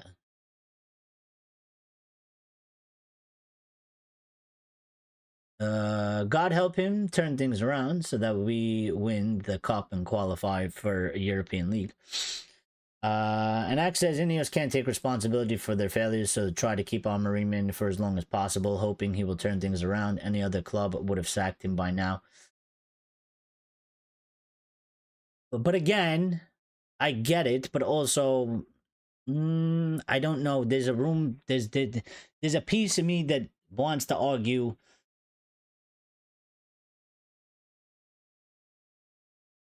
Well, I don't know if it's the necessarily that they can't take responsibility for their failures, because I think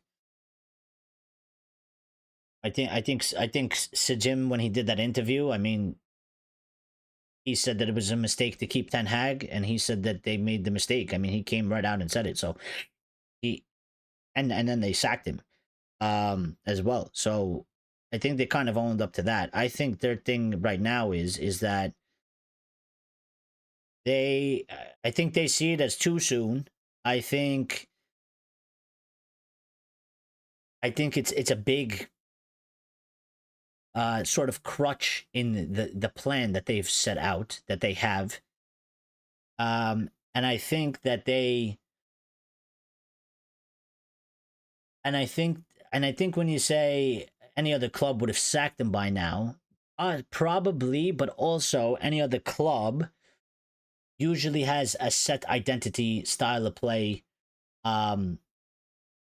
football, which we clearly didn't really have, because we were changing from manager to manager, and the club's identity wasn't really set, or the club's identity got lost over the years from Sir Alex going through so many managers.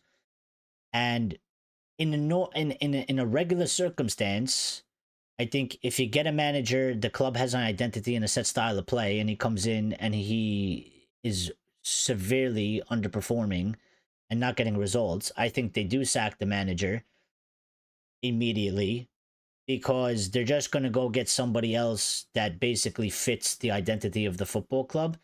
But if you have a hierarchy that basically is telling you we didn't have an identity and we've now set an identity, and they're looking at it like this is year 1 of the identity, then they're not going to sack him in the same amount of time, because they're looking at different circumstances than what you're talking about, Axe. So Darrow says, I once played against Jason Wilcox. I think he told us that one time. He was how was he on Darrow? Was he good? Was he a decent player? I don't think he wasn't like a superstar or anything, but he was a decent footballer? And what position did he play? I don't even know.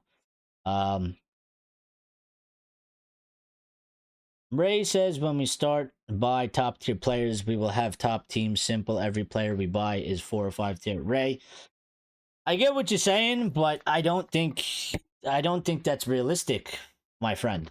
How can you buy top tier players when we're not a top tier team? Why would the top tier players want to come to us?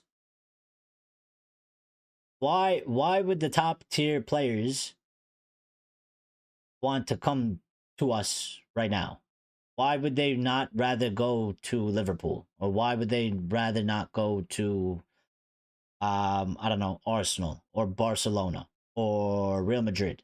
Why would they rather not just go to a team that's more stable, that is in a better position than us? Um, right now, we're getting a bit lucky in terms of there's certain players that we're able to get because they are essentially fans of Manchester United. I think we're also selling the project a bit better, but we don't have necessary, especially if we're not in the Champions League as well. So to get the top tier players, we need to figure out how to build a team like everybody else that has done from a position where they were not a top tier team, which is you have to get these sort of lower tier players, but I don't consider them lower tier in terms of if you scout properly, they should be players that have the potential and ability to become top tier players. I mean, Arsenal didn't necessarily sign top tier players. The players that they signed had potential to become top tier players, and they've developed them into top tier players. Like when they signed Saliba, Saliba was not a top tier player. Nobody who knew about Saliba. Who was Saliba? What was Saliba, and where was Saliba playing? Wait, even Gabriel. Who was Gabriel? Where was Gabriel playing? And what was Gabriel doing? And even a couple of their other players. Like, they didn't sign top tier players. They didn't go and sign these guys because they couldn't. They literally couldn't because the players would just choose to go to a team that was literally better than Arsenal, who were shit for years. And then even Arteta's first 2 years, they finished 8th back-to-back twice. So now they're a more attractive team. So now they have a little bit more pull because they were able to build the squad properly without using top-tier players. Even Manchester City, when they first started, I mean, they used money. And they could only get so many players when they first started. I mean, they signed, like, Robinho, but, like, what was Robinho? Like, they had money to help them with the pull, but it wasn't like they could sign top-tier players. They did it over courses of time. You build it up. You get a certain level of team that finishes as 6th. Then you have to build on top of that. So we have to build up again from there because we are where we are. So we're not going to be able to get these sort of top tier players until we got to get the medium tier players so that we can actually and we got to be able to finish. We got to show some sort of consistency in the next few years where we're like, top 6, top 4, get back in there before we can really move for top tier players. He lost to Grimsby, yes. Slow sports news. It's high time we stop finding excuses for this manager. How about this, X? How about get on a plane, go to Old Trafford, and tell Sir Jim Ratcliffe? Because when you speak to me this way, you act like I'm the one that's keeping Ruben in a job. And then you also act like if I sit here and I say Ruben out, he's going to get sacked. So, I don't know what you want, really. I'm talking about the circumstances that a club is in right now. You want him sacked. He's not going to get sacked as of right now. It's just not going to happen. It's not going to happen at this moment. It can happen. It might happen. It looks like it's going to happen. But for the time being, we are where we are, and we are in the situation that we're in. So I'm not going to waste my breath on doing, a revolution, a riot, or whatever. It's literally pointless. It's literally pointless. I'd rather discuss the certain situation that we're in. I'd rather discuss what's coming up ahead and taking it game by game and seeing what happens. Because you can take a good educated guess or you can have a strong feeling and you could say, whatever you want. But at the end of the day, we have no clue what's going to happen. We have no clue. Axe says, I hate the Glazers. Me too. I hate the Glazers as well. And I hope they fucking leave one day. But I just don't think that they're going to.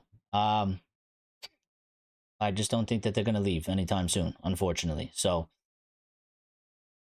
Axe says we should at least hope to win at Liverpool. We are Manchester United. Well, I mean, I'm not saying that the players or the fans should be like, yeah, let's go lay down. And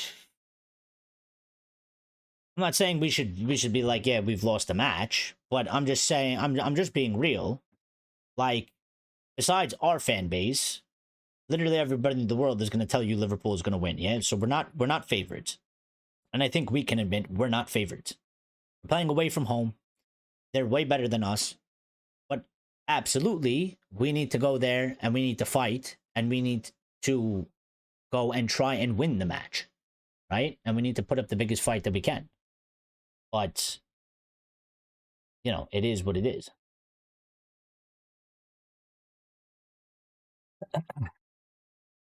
Ray says every manager working from loser's position against Fulham, they tied the game, and Amorim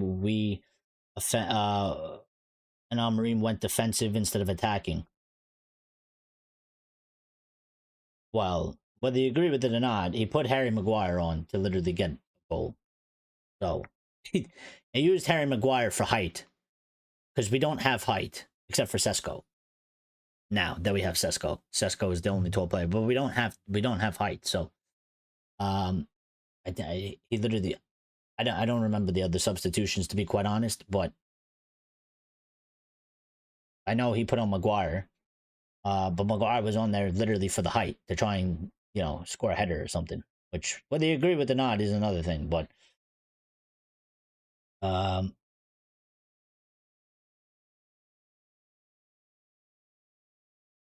here's the thing, Axe. You say their failures are immeasurable, considering all the games under Amorim, as it would have been a full season. We would have been on 17th, adjusting for relegated teams. Well, it's funny that you say that, because literally, Ruben Amorim said in his press conference answer, when he was asked about what he talked Sir Jim Ratcliffe with, that he said that Sir Jim Ratcliffe has told him many times that this is his first season. So, and I said in the beginning of the show that you weren't here for, that I don't think that that's going to fly. I mean, Ruben said he doesn't accept it. He doesn't accept that. But again, this is where I keep saying the hierarchy is in one place and is thinking in one place and looking at things in another place, and the fans are in another place and looking at it in a completely different place. The fans and the hierarchy are not on the same page. We are not on the same page. We are not having the same discussions. We are not. If you listen to what they're saying, if you listen to the things that are coming out that are being reported that are about the hierarchy, they are not saying the things that many fans in our fan base are saying. So we have an issue that's going to bubble if things don't turn around, and if things get worse. And I said this could always be a thing. I said it in the summer towards the end of the window. I said I could see a situation happening where Ineos, where Ruben might lose a majority of the fans if it's not going so well, and Ineos might go in the face of the fans and refuse to sack him. If you listen to what they're saying, I mean, said Jim, I don't know if Wilcox and Barada are in agreement with this, but from Ruben's own mouth, Sir Jim Ratcliffe is telling him, this season is your first season. Last season doesn't even count. Ruben said he doesn't accept that. I agree with him. I agree with Ruben. And the fans aren't going to accept that either. So we're not on the same page, We're not on the same page. It's two different things. Don't worry about it, Ray. I got what you were saying.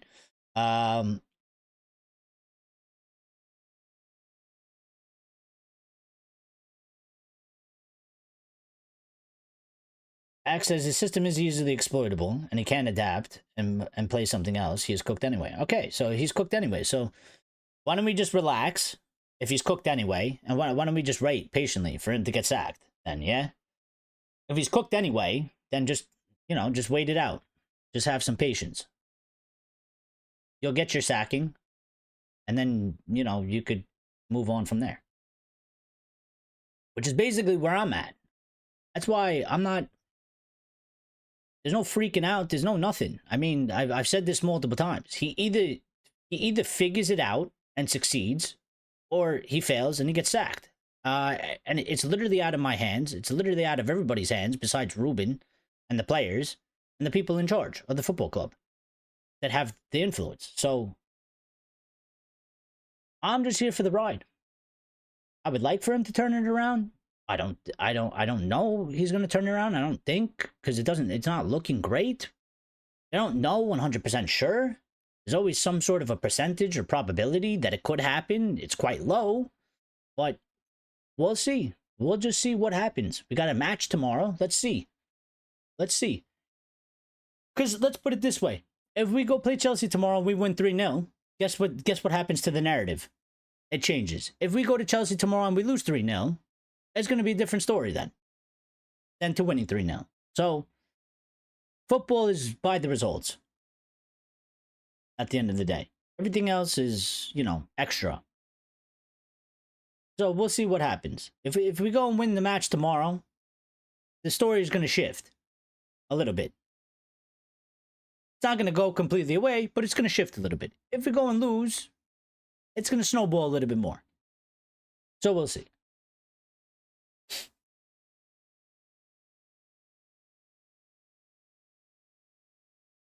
Andero says Wilcox was a left winger. Oh, he was. Good skill level. Quick, good crosser of the ball from open play. And at set pieces, had an eye for a goal as well. Was capped for England several times as well. Good player. All right. I didn't know that. That's cool, though. I mean, I assumed he played at some sort of level, but I wasn't aware of what his position was. I was actually kind of thinking maybe he played in the central midfield, because those guys seem to have good vision for offense, defense, building squads, and being managers and stuff like that. Not exclusively, but a lot of them. Lucky says Lisandro Martinez is a beast. Yep, we need him. What happens is the team is getting worse. Yes, and I can make that argument that the team has been getting worse for the past 7 years.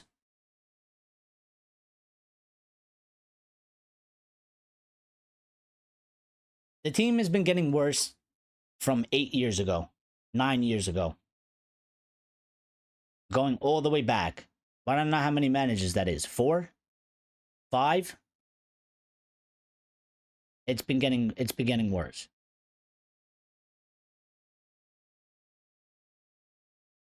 It's been getting worse.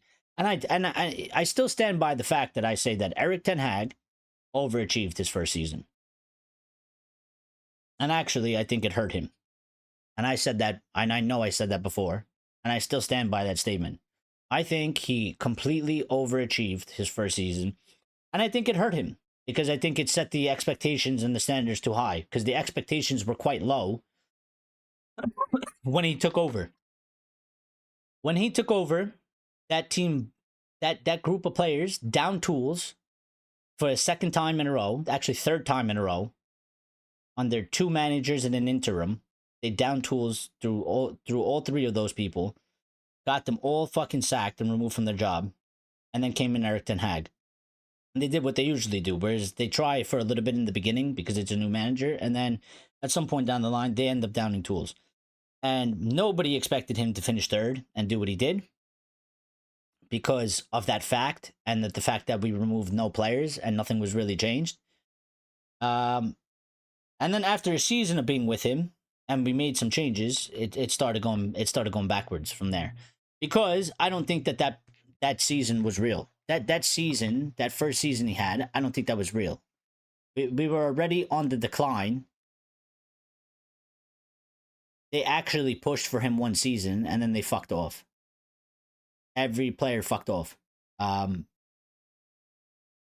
he had the injuries that second season, but I mean, even some of the player performances throughout the season, regardless of the injuries, were bad. And then it went bad following into the next season. And now we're here. So we've been going down as a football club as a whole. So for years and years.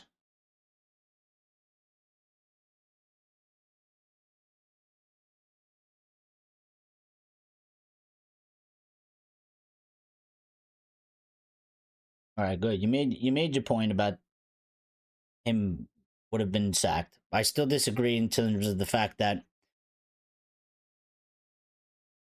I still disagree about the fact that they're not looking at it that way. So you don't have to agree with it, but I think you do have to understand though.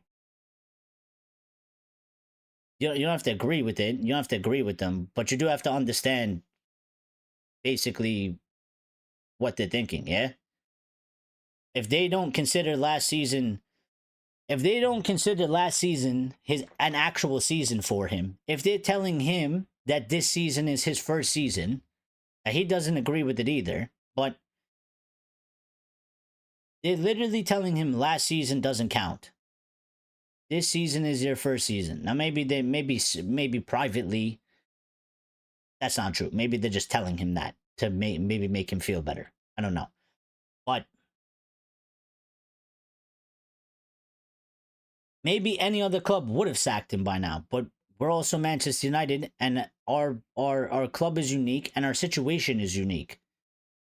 You know, Andresito back in the earlier, um, back in the beginning of the show, he said that he hopes maybe something like Chelsea, where they sack a couple managers and then it bubbles into something good. I don't think we can do that. I don't think we have the facilities to do that. Chelsea have ridiculous amount of money. They can buy all the players that they can buy. They literally remove any players they want. We don't have that ability. We don't have that ability. So I don't think we could do that. I think our situation is unique to our football club. I don't think you can really compare us to any other football club in terms of how we're supposed to rebuild this football club, because nobody has Glazers, nobody has 800 million in debt, nobody has Ineos 25% ownership. Nobody has players on the contracts from past deals that they done where we can't get rid of them, like Luke Shaw's and Casemiro, where nobody wants them. So any other club would have sacked him by now, but also any other club doesn't have the issues and problems that our football club has or has done in the past. So I don't know. Lucky thinks saying a draw for the next big game, defense setup will be there. Well, I hope so. It's not really about the defense though. We need to score goals. You know, we need to score goals. We need to score. If we can score goals, there's less pressure on the defense. It's when we're not scoring, the other team puts more pressure on us and puts more pressure on our defense. Also, the midfield needs to be fixed. So, Lyle says, any other topics, Eric? Well, up to you. Up to you guys. What do you guys want to talk about?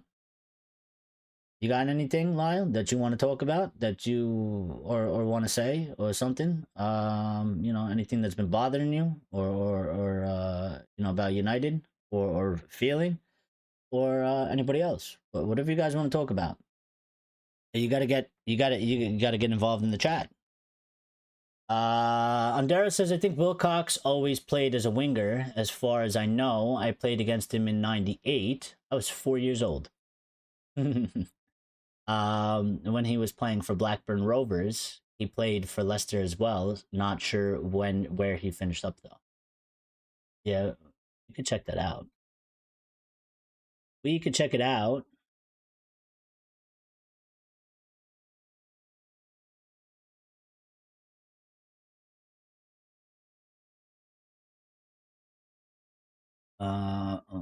I can.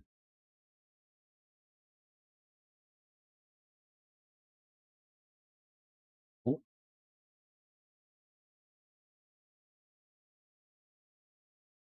here we go. Jason Wilcox playing career. I got it. Player profile. Holy shit, he played 273. He played 273 matches in the Premier League. He scored 31 goals, and I think he had 38 assists. So He started off at Blackburn Rovers under 18s in 88, 89, 90. And then he did oh no, that's transfer history, sorry. So in 89 he went from the under 18s to Blackburn first team. Yeah. And then in January 1st, 2000, he went from Blackburn to Leeds, the former Leeds player. No. Did the United fans know that? 4.5 million euros he went. Then he went July 1st, 2004, he went from Leeds to Leicester on a free transfer. And then January 1st, 2006, he went from Leicester to Blackpool for €1 million. And then he retired at the end of the 06-07 season from Blackpool.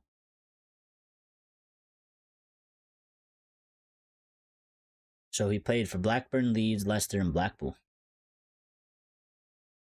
He played 406 matches in his total career, scoring 37 goals and having 47 assists.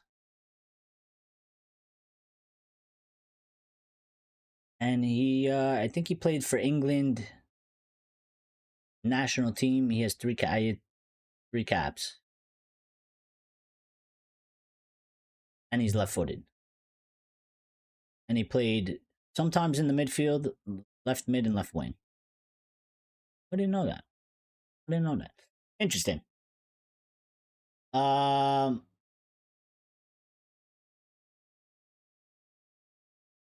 Louis Spence. How you doing, Louis? How you doing? You got any opinions? Ruben, United, Ineos, Friday. It's a Friday freestyle. We'll literally talk about anything that you guys want to talk about. I think I ran out of news points to hit on. So, really, whatever you guys want to talk about, literally anything, go for it, and we will talk about it. I mean, it doesn't even have to be really United related at this point in the show either. So, up to you guys.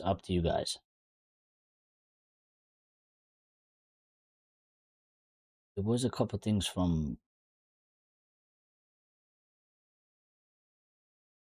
Ruben that Ruben said that I didn't speak on. I'm trying to do that.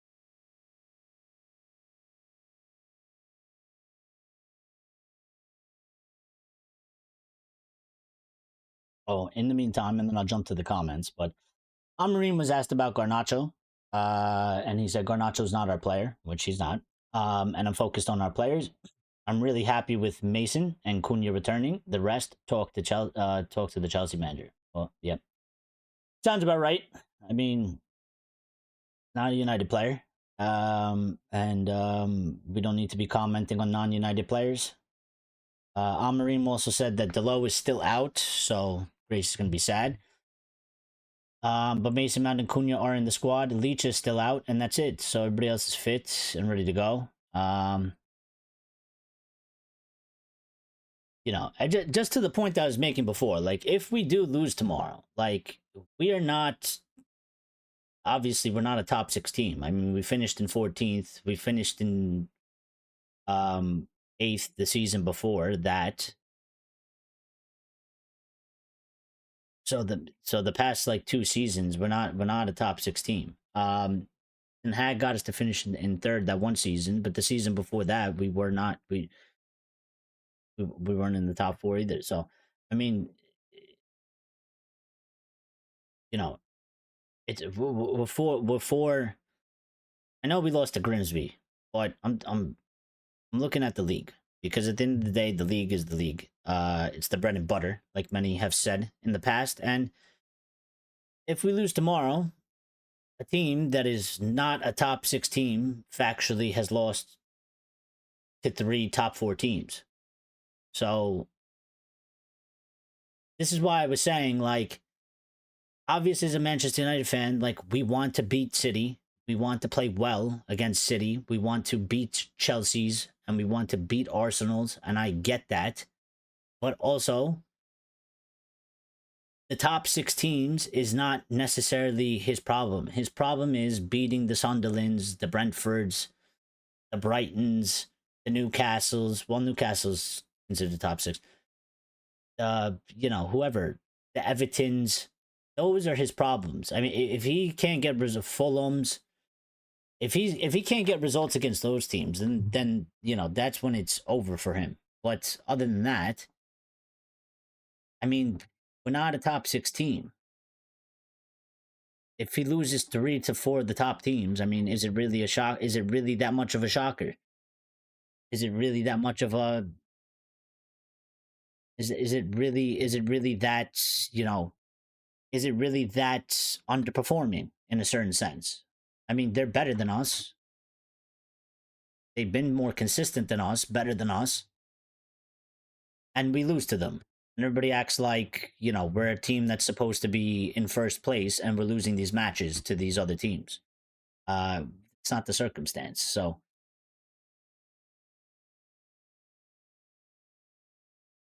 have you talked about the new cash inflow? No. I haven't seen that. So, if you want to tell us, Axe, about the new cash inflow, go for it. Because I actually don't know what you're talking about. So I haven't seen anything about that. I don't know anything about cash flow.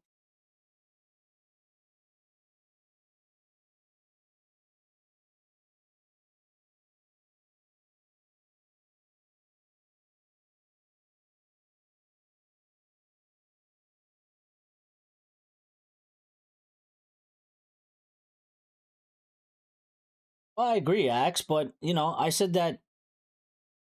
I agree, Axe. It's one of the problems, Axe. One of the problems. There's more than one problem. We know that, but that is one of the problems. But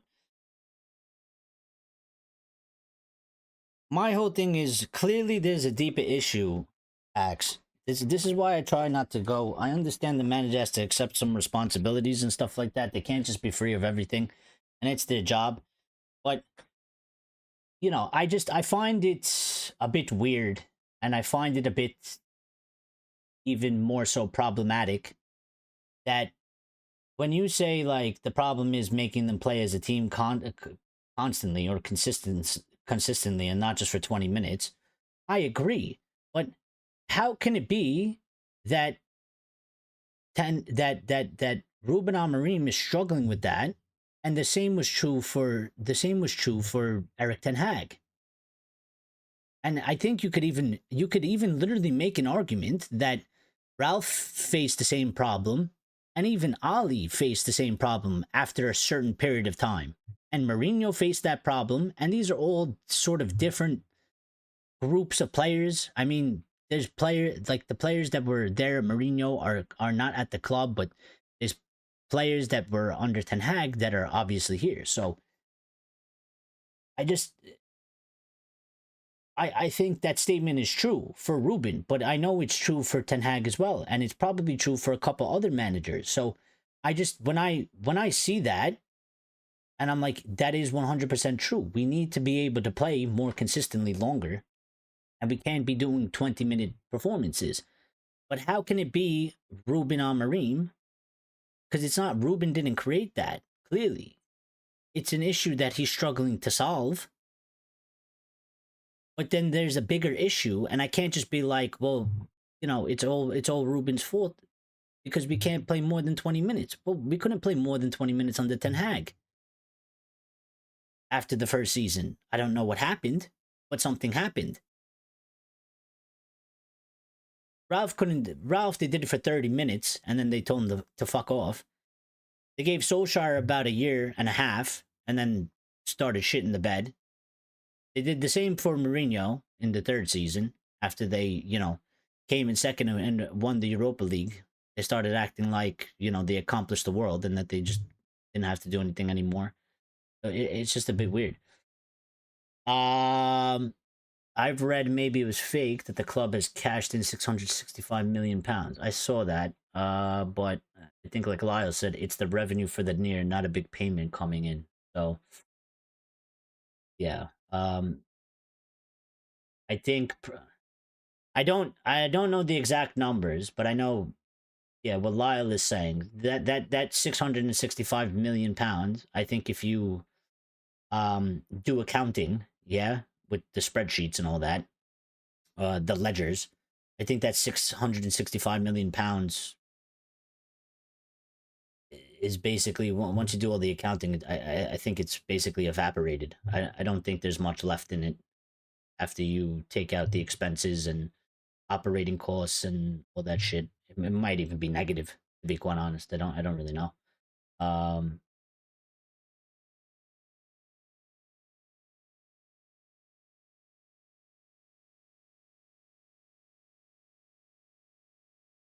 it's fine. I mean, he hasn't fixed the problem, but I don't see any manager fixing the problem. So I don't know what we do. This is what I'm trying to say. I don't know what we do because I just, again, I don't believe, like Gray said earlier, I don't believe that, I don't trust any manager to come in and all of a sudden fix this. So what do we do?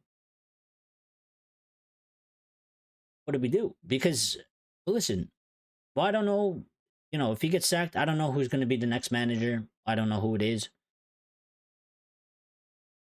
But whoever it is, I literally don't trust any manager out there that we can realistically get.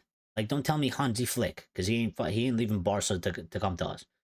I don't know what manager out there that we can actually realistically get that's not going to face the same problem that Ruben's facing right now.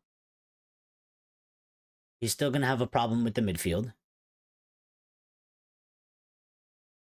He'll have the players, you know, start on enthusiasm, and then when they run off and they play bad, and then it gets worse. I just, you know, I just don't know. I just don't know. I feel like the same thing that's happening to this guy, other than the fact that the only thing with Ruben is that we've made a big change in terms of style of play identity. And it's something completely different than what we've been doing for the past like 11 years. Other than that, I still feel like some of the things that he's dealing with now, that he needs to try and fix or solve issues to, were like present under literally every manager that we had. Like, there's still some things that were happening in the squad dynamics when LVG was here, when Mourinho was here, when Ali was here, when Ralph was here for 30 minutes, when Ten Hag was here. Um, so I just, how do you sort that? Because clearly these issues have become such a problem that the managers are struggling to deal with it, and we've had managers of all different type of ilk. We've had the past serial winner Van Gaal was a very good manager as well. We had Ali, who knew the club and is a, you know, legend, an ex-player of the football club. We took the guy from the Netherlands that won titles and was doing well in the Champions League with his team, and none of it worked. We took this guy, and it's not working right now. Um, that's supposed to be this young. He's inexperienced, but he's young and up and coming, and had the potential maybe to be a very good manager. I just don't know how we. I don't know how we fix it. I don't know how we fix it. Wasn't the revenue sufficient not to fire so many people and raise the ticket prices? No, probably definitely not. It says we had a 33 million recorded loss for the year. Yeah, that's what I expected. Um, the, the, the reason, Axe, I will tell you this, whether and I know you don't agree with it, and I that's fine, and I'm not really saying that I like it. Well, I'm not saying I like it, but what I'm saying is,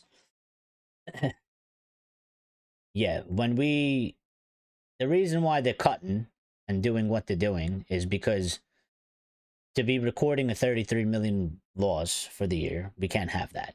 So that's the reason why they've been chopping and changing, not chopping and changing. The reason why they've been trying to penny pinch all over the place. Because again, I've said this many times, and I understand we're a football club, but there's a financial aspect to football club, and there is a business side to it. And when you are bleeding money, you have to try and stop the bleeding everywhere, which is why they're doing what they're doing. Because I think that's this 33 million recorded loss, if I'm not mistaken, is that the 4th or 5th year in a row we have recorded a loss in the financial year. So, I mean, from a financial aspect or an accounting aspect or whatever, when you future project that, it's not sustainable. When you look, if you do it 4 years in a row or 5 years in a row, well, you look for another 4 or 5 years down the line, and you say by the 5th year we'll be completely incapable of doing anything. So, like I said, finances are still crappy but better, which is exactly the cost cutting, and the new wage bill has helped. Ineos on the right track to get United's finances back to profits. Now, obviously, the discrepancy, Lyle, with that is that the Glazers still own 50-60% of the football club, and it's kind of like a double-edged sword in a way, yeah, because we do need the football club to get to have the finances back to profits, but then also the fucking Glazers are still here, and they're gonna profit off the profit, yeah.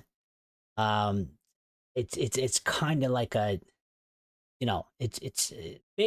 let's just put it this way. I mean, we're 2 hours and 10 minutes in, and I'm gonna get off in the next couple minutes, but I mean, they have us by the balls, yeah.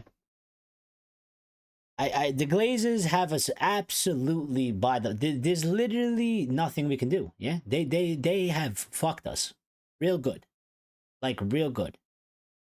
They have completely fucked us real good. Since the second that they acquired this football club, they have been fucking us in every which way they possibly can. Because you're a Manchester United fan, you want the club to have good finances. You want the club to be making profit, because for us, we're like, yeah, that's good. We can spend more money, and we can be able to buy better players or more players, or we'll be able to afford better players, and hopefully in turn that leads to better results and us being a better team. But there's always that thing in the back of your head that says, yeah, but there's also a fucking cancer called the Glazers that take dividends and has put our club in fucking 700, 800 million pounds of debt, and has left it there, and is going to leave it there till the end of time, or at least, even after they leave, they're going to leave it there and leave it for the next person. And they've taken $1 billion out. They've put no money in of their own, where owners of other football clubs are literally putting their own money from their pockets into the football club. So it's like, it's kind of bittersweet, because you're like, yeah, Ineos is doing actually the right thing that the Glazers should have done. But also it's like, at the same time, they're fixing all of the Glazers' mistakes. And also, when they make it profitable, it's still a sour, bitter taste, because you know that the Glazers are profiting off of it at the end of the day. And it's like, you don't want the Glazers to profit. You don't want the Glazers to win. And this is why I say they have us by the fucking balls. Because it's like, but for them not to profit and not to win, at the same time, you're essentially saying that the football club needs to fail and it needs to deteriorate. And as a fan of the football club, it's very hard to wish ill will on your football club. It's almost like a sacrifice. It basically put us in a position where we have to sacrifice our football club for them to get what we feel like they deserve, which is to leave our football club and not make money off of us and get fucked financially from it. Um, it's just it's one where it's just it's a very shit situation. It's a very shit situation. Ray says Ali, Eric Ten Hag, Amorim have the same problem. Bruno. Yeah, I mean he can be a problem again. I I will say this. If we get rid of Bruno, I don't think that makes us a top 4 team. So could be a problem, but like can you just explain, Ray, like in terms of when you say that he's the problem or he's a problem or whatever, like, so when we get rid of him, what happens though? Like what happens? Do we get better? And how do we get better? Because I just, because when you say it like that, the statement, I mean, and also to be fair, I mean, I'm reading words from a screen, so it's not, you could be saying it in a certain tone or a certain way that is not going to come off when I'm reading a screen, but it's just it reads like you're saying basically the same shit that like what people said about Ronaldo, that Ronaldo is the problem when Ronaldo came back, and Ronaldo's the problem. And we got rid of Ronaldo, and I think shit got worse. Um, you know, and everybody else that was there. So, I mean, the grass isn't always greener, but I just what happens when we get rid of Bruno? What happens if we remove Bruno? Do we go like if we take Bruno out right now? Like what happens? Do you mean like sell Bruno to get the money and rebuild the squad? Because I agree with that. I was saying that in the summer. I think we should have absolutely done it. They chose to do otherwise, but I think we should have done it. I think could have been our Coutinho. I think it could have worked, but I think if you just take Bruno out of the team with this current group of players and add nothing to it, I don't think that it actually probably improves our situation. Um, we've seen in the past when we play without Bruno and Bruno's not on the pitch. Example, we played against Grimsby. We lost that fucking match to Grimsby. Bruno wasn't on the field. Bruno didn't start the match. I think statistically, when Bruno, and it's not very often, but when Bruno doesn't play, we play like absolute shit. The team can't function. So, is it a problem that we rely solely on one player? Absolutely 100%. But I don't blame him for that. That's not his fault. That's the football club's fault. The football club should be aware and they should be smart enough to understand that one player in a team sport, relying on them is you don't have a team. So fix that aspect. But yeah. What's happening to your young guns? Well, they're not involved right now because I mean, look at our team, and they're not performing. But also in terms of young guns, I mean, we have young guns. I mean, I don't know how young you want them to be. You want 17-year-olds starting or 18-year-olds? I mean, we have young guys in the squad. I mean, Dorgu's 20. They just signed a young goalkeeper, 22. It's basically like a fucking 18-year-old for a goalkeeper. He's got Euro playing. He's 19 and starting. Midfield is old and inexperienced, and experienced. Besides Kobe, but Kobe's not starting. But there's some inexperienced players that we do have in the squad. I mean, Sesko is 22, but he's coming from another league and he's not experienced to the Prem. So you can only have so much, I guess, inexperience in the squad.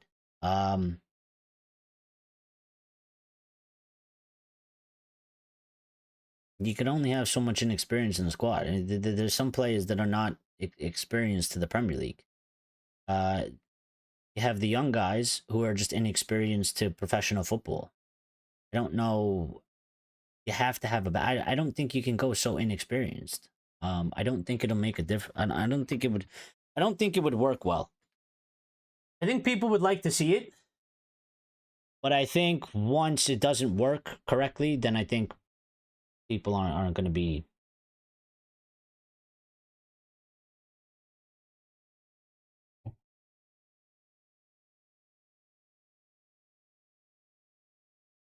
I expect players fight perform with fire bellies. We can revolt. There is literally a lot we can do. Actually, there is literally nothing we can do. There's no. I don't know where Axe. I don't know. And I say this with the nicest possible way, but I don't know where you've been for the past like 12 years. But like, we've been protesting. We had like nobody is revolting right now. Now maybe in the next couple years, if you want to revolt, but nobody's revolting right now. Yeah.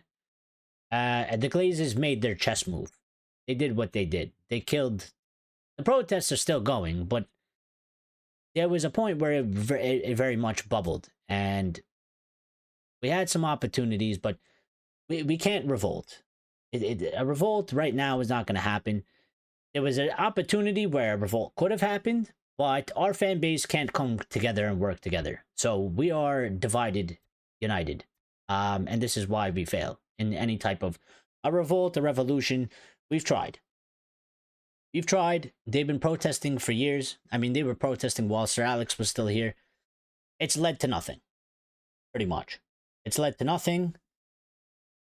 I think we had an extraordinary opportunity as a fan base that if we actually were all on the same page and didn't get divided between Ineos and Qatar, and we applied the pressure at that moment, I think we could have scared Sir Jim away, but I don't think there was enough opposition to Sir Jim and Ineos, and therefore they went for it. I think if it was more unified and it was a stronger message and a stronger show, they especially from Sir Jim's comments that he made publicly, I think there was a good chance that maybe he wouldn't have gone for it. But the fact that we got split into two factions,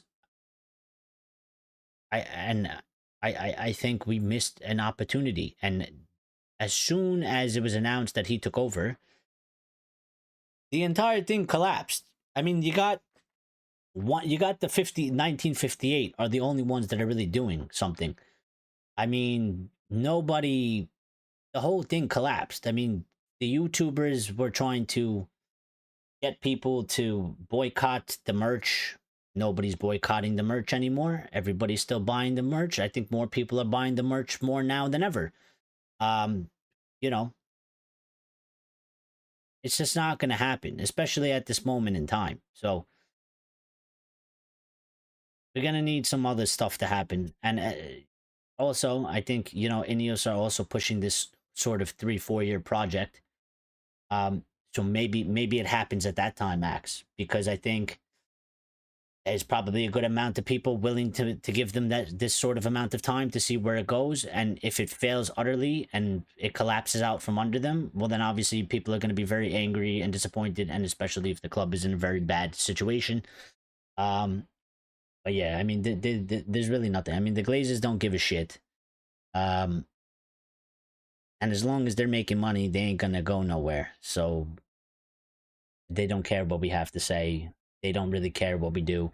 Now, if we were to cancel matches, which I can't tell people to do because it's a crime,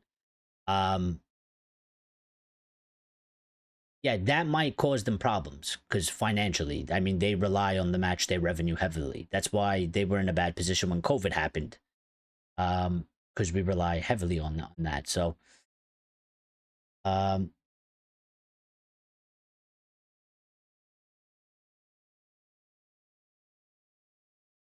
Bruno carried us on his back. Well, he has been. Yeah, I again, and I think that is a problem. Like, but I just don't specifically blame him for it. And then, like Ray says, we will have no God in the team. But I agree with that as well. And I always say that you can't have that sort of thing. And I think he needs to be able to be droppable. And he needs to be able to be, like the game that he had against City.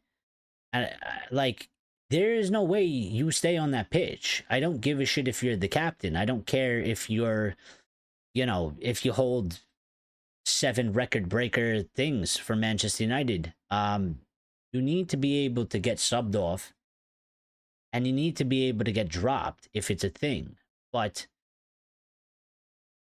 I don't really. I mean, it's not his fault. Like that's not his fault. Why? And then also, like, I can play a little bit of devil advocate with Ray. Like, you just named 3 managers that they all picked on him. They all heavily relied, and okay, 2 of them got sacked, yeah, and the third one's not looking great. But doesn't that tell you that there's a deeper issue, that they feel the need? There's a deeper issue with the overall squad, that they feel the need that they have to rely on him so heavily. Because you know it's not like Bruno is going into their office, tying rope around their office, like strapping them to their chair and putting a gun to their head and telling them, you're going to play me every single match, and you're not going to sub me, and I'm going to be the captain, and also I'm going to play 90 minutes, and you're never going to sub me on. Like, how is it that you have 3 managers that keep doing the same thing? There's clearly there's a deeper issue than just Bruno Fernandes. So, like, you'd say Bruno's the problem, but like it sounds like you're blaming Bruno when you say that. You know what I mean? And like, I think there's a problem surrounding Bruno, but I just don't like, it has to go deeper than that. Like, I think it's a problem that we rely on him heavily. I do, because that's not a real team. You can't rely on one player heavily when you have 11 players on the pitch, plus, 8 subs on the bench. You have a squad of 22. Like, you should be able to, play to a certain standard and level if that player's on the pitch or not on that pitch. The fact that we have to rely on him so heavily is an issue. That's not his fault, though. That's United and scouting, building the squad. And then also just the managers as well. Like, again, I get it. If he's a heavily influential player and you consider him important, I get you've made him the captain. I get he's going to start basically every game. But you have to make it at least fair and at least sub him off. If you can't sub the guy off, it is an issue. But again, it's not Bruno's fault. That's these guys' fault. Because I think the club has made a mistake in terms of the way they've built the team around him. I think they probably needed to scout and buy more players to the quality of Bruno Fernandes for the price that they got him at. And we haven't necessarily been able to do that, or we haven't done it, or we haven't found them. So, I mean, I think Bruno Fernandes was a good piece of business, but then you go and you buy a player like Anthony for 80 million, which was a shit. We spent a lot of money on Rasmus, which didn't work out, and I think it was a high gamble. I mean, the price that we got, the player that Bruno was, and his ability, and the price that we paid for him was very, very good business. And we needed to do that about 6, 7, 8 more times. But it was like we did that one piece of business, and then we spent 80 million on Sancho, and we spent 80 million on Anthony, and we spent 80 million on Maguire. And it was not the same piece of business, and it didn't work well. They weren't the same level of players. They didn't have the impactfulness that he's had.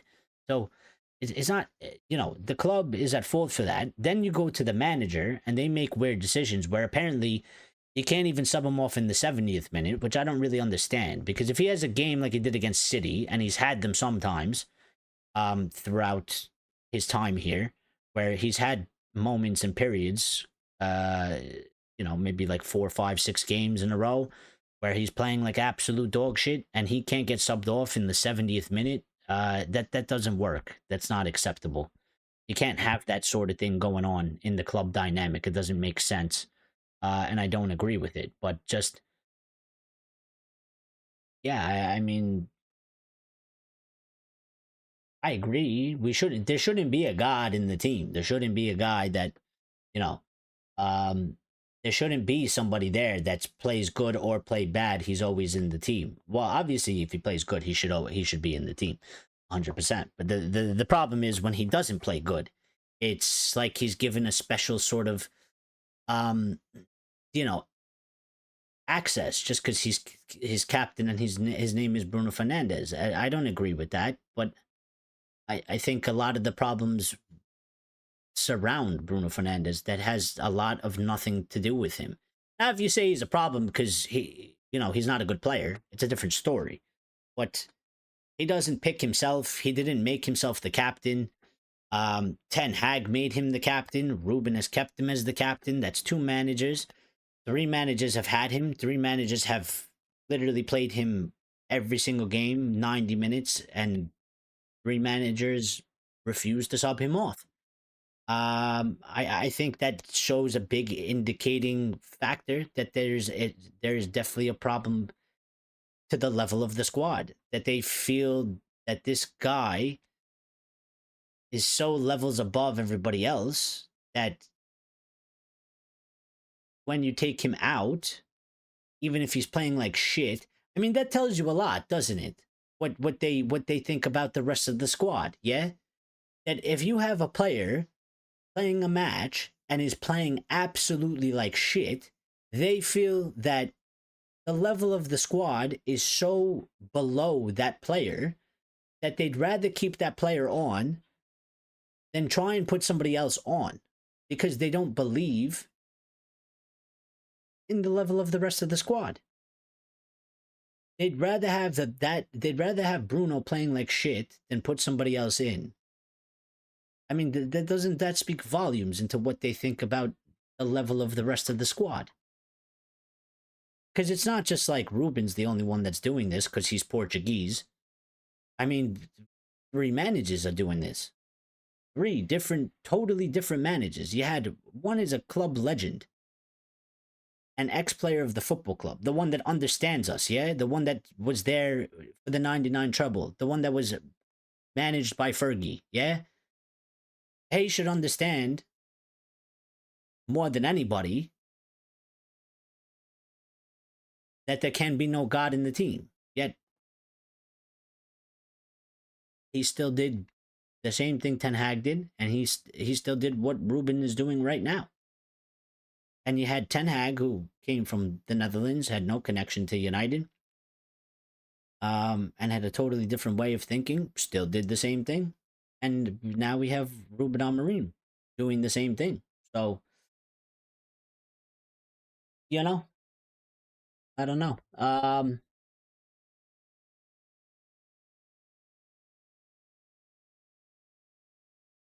Yeah, Lucky tries. He tries his best. He tries his best. Axes. Yeah, the problem is that we are divided. We have not tried strong and long enough. Well, I just think Axe, you know what it is. The bigger forces have to sort their differences out. I think they highly underestimate their influence. And also, to be fair, Axe, I think they're probably worried about their money. Unfortunately, I think they're worried about their money, and I think they're worried about their well-being. And I'm talking about, the big United channels and stuff. They have a lot to lose. I'm not gonna lie and pretend like they don't. Listen, they make good money from doing this sort of content and stuff. So much so that they're literally businesses. Like, they literally are legit businesses. They have a lot to lose. In terms of, you can get in trouble for inciting riots or whatever. You can lose everything you have. You can be jailed. You can be arrested. You can be put in prison if certain shit happens. So I understand that they need to be careful about the way they say things, especially in the UK, because no offense, but the UK is getting a little bit wacky with arresting people for saying things, or just putting out tweets. I mean, it's kind of wild. But yeah, I mean, until the big guys can actually come together and work together and push like a unified message, because I still think they underestimate themselves a little bit. I don't think some of them understand how them having sort of a unified message and pushing the same message, I don't think they understand how much it actually influences a lot of the fan base. And some of them out there like to pretend that they're not influencing people. They're just there giving a sort of an opinion. And they try to pretend like the things they say don't influence people. Now, it's not that it's their intention to influence people, but it is an effect. Like, it is something that is happening, whether it's intentional or not. I mean, I don't want to like use anybody's name, but just like the United Stand in general is so large, whether they intentionally try to influence people or not, you are when like if somebody is like if people are fans of Mark Goldbridge, yeah, right? I don't think Mark says things in a way that he tries to make people think the way he thinks, right? But there are for sure people out there in the world that they like Mark Goldbridge, and when he says things, they will just take what he says and agree with it. And they will be influenced by him directly. There's people that think for themselves, but there's a large amount of people that they're just like, I like Mark, I like what he said, or I like Mark, and Mark said this, so I say the same thing. And I think some of them don't really, I don't know if they want to accept it or they just don't realize it, but there's a large section of these people, and if you can't back a movement or you can't back a certain protest because it involves these other people, and whether those people refuse to work with you or you refuse to work with them, then we're going to stay divided because you can't send the same message. You can't show the same support. So we're going to have different little factions. We're not actually united, and we're going to lose. Like we've been losing, because that's what's been happening. So yeah, I mean, they just gotta. When I see them able to actually, if it actually ever happens, because it might just never happen, but when they can actually all come together, and actually put their differences aside and actually make one unified movement, then we have a chance. But until that day, we don't have a chance.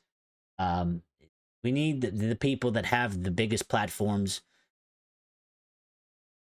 to be on the same page so that everybody else under those platforms follow together, and then we'll actually be united. But until that happens, I mean, nothing's gonna change. So Chad's here, says, yo, can I send you a link to boxing stream that I did tonight? It finished with a killer knockout. Yeah, go ahead. Lucky says, Eric, tomorrow let's get high mentality players: Ugarte, Aiden Heaven, Mateus Delit, Maz, Patrick Dorgu, Cunha. How build culture where we want, give everything. And I want the defense to get balls to midfielder. Let's left side feed Benjamin Sesko more, and Buemo final balls crucial. Cunha. Well, Cunha's not going to start, my buddy. But yeah, I get what you're saying. They just got to turn up. You know what I mean? Axe has left us, says good night. Good night. Can't the man promote his channel? I support this one. Well, I said you can. You can drop the link, but I'm about to get off, so drop it quick so it's there. And I'll check it out. Yeah, I need to go because I'm dying. It's hot and I've been live for quite a long time, so and I need to eat as well. So obviously we're gonna do a Red Devil recap tomorrow. I'll just kind of round out the show and plans. So tomorrow we're obviously gonna do the Red Devil recap. We will be live after the match. I'm probably gonna need a good 30 minutes after the match or so. So, you know, if you don't see it, if you don't see the show up right away, I mean, it will be there. We are gonna do one, so I'll be there, win or loss, loss or win or draw. We will be there. So I hope to see all of you there. for that, and then I think Sunday we're gonna skip because Sunday's just for Americans it's quite a bit hectic. It's football all day. American football, that is. American football all day. And yeah, so probably what we'll do is I'm gonna try and um I've decided for the time being now, until I tell you otherwise, we're probably gonna do streams Monday, Wednesdays, Fridays, and then obviously Red Devil recaps on the weekend as well. So Mondays, Wednesdays, and Fridays we will do shows. And I think to set them up at around 8 p.m. UK time. So that's going to be my schedule going forward: Monday, Wednesday, and Fridays. Of course, if like some big breaking news happens, something serious, like huge that utterly needs to be talked about, happens, and it's like on a Tuesday or a Thursday, then obviously we'll go live. Um, but actually, hold on, the Wednesdays, I don't like to do them on Champions League, so maybe we'll do it before Champions League. The Wednesday one, we might move it forward. I'll just move it, an hour or so before the Champions League games. I don't like to do the streams during the Champions League games. So yeah. But I'll keep you guys updated, obviously, in the Discord if you're in the Discord. And I'll drop this the link to the Discord as well. So where's that? I pinned it. I just pinned it. If you hit the like button, if you did hit the like button, thank you. I appreciate it.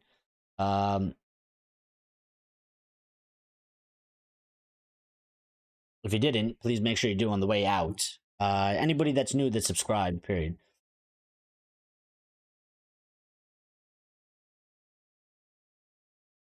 I'm waiting for Chad to drop his link, so that's why we're still live. I'm literally dying though. It's like 800 degrees down here, and it's hot as hell outside. Yo, are you able to post a um? Are you able to post a link in the comments? Because you could just post the link under the. I think it's better if you post it in the comment section, Chad. Not the live one, but after the can't do it on. Yeah, yeah. You could drop. Yeah, if you're allowed to drop it in there, you could just post it underneath the You just post it under the comment section after I end the live. That's fine. That works. That works as well. I'll drop it in the comment. Oh wait. Nah, I read that. Lucky says draw 2-2. Points needed. Well, I hope we get 3 points. I hope we win. I hope we figure out how to get a win. I hope we put in a good performance. So I mean, I'll take a draw. I'll take a draw, but yeah, we need points. We need points, and we need to get some form back and spying. Gotcha. All right, so yeah, I'm out of here.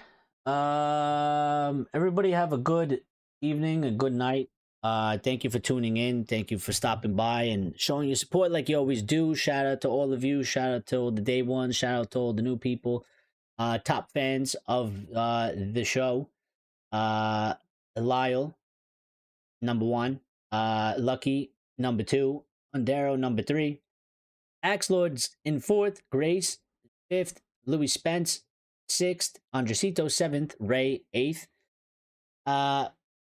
Rajat in 9th, and Chad in 10th. Shout out to all of you. I don't know how they give you that XP. I don't really know how this thing works, but I don't know. I really don't know how you get the XP points.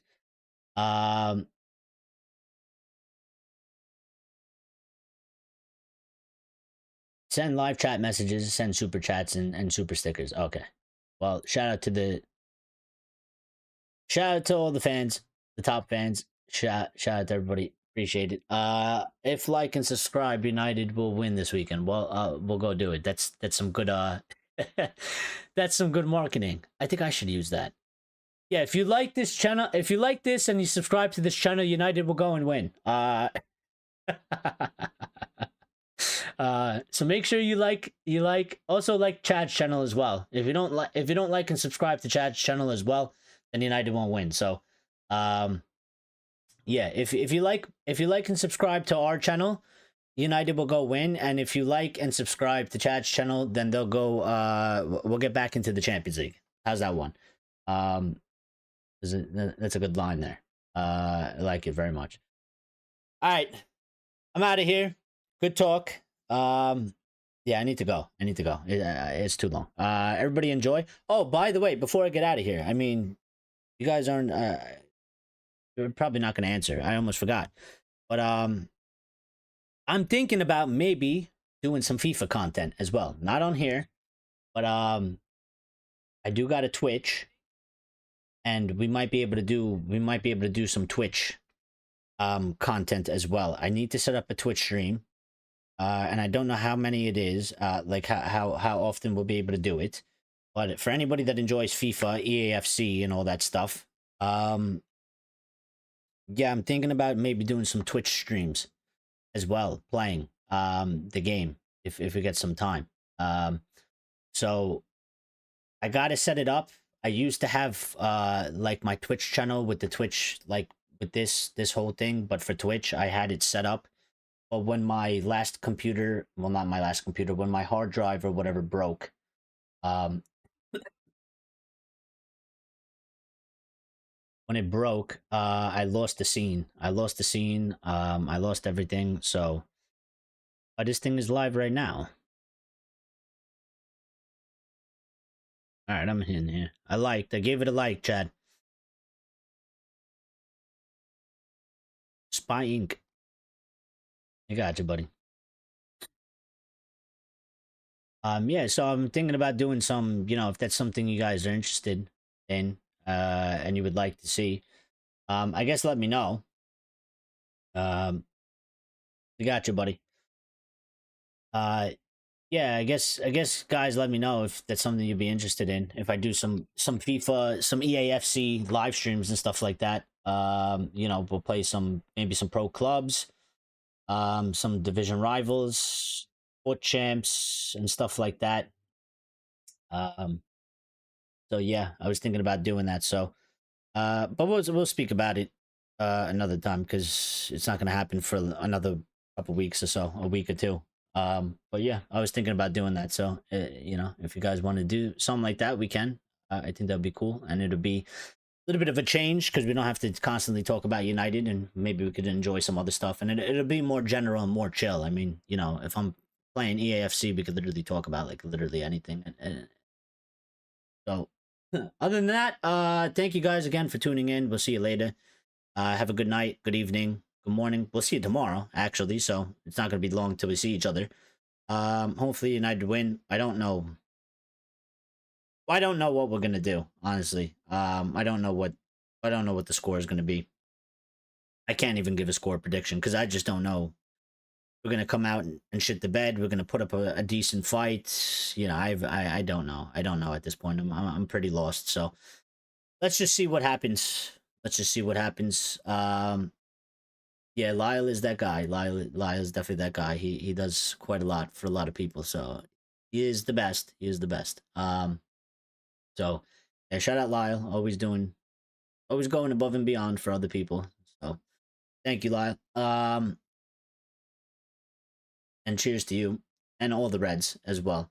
And Ray says, good show, Eric. Thank you, Ray. We'll speak tomorrow after the show, after the match. Hopefully we can have a positive one. Let's just put it that way. Hopefully we have a positive one. Let's see what happens. But shout out to all of you. Thank you all for making the show a good show, for getting involved. Because if you guys weren't here and you guys didn't give your opinions, it'd be a shitty show. So yeah. Eric, you need more respect than you two. Hopefully one. Listen, it's just a grind, man. I listen, it's all about YouTube is weird. You know what I mean? YouTube is weird. Also, it doesn't help because I don't make clips of myself. Which I don't really like. I don't want to ask people to do such things because they don't need to, and whatever.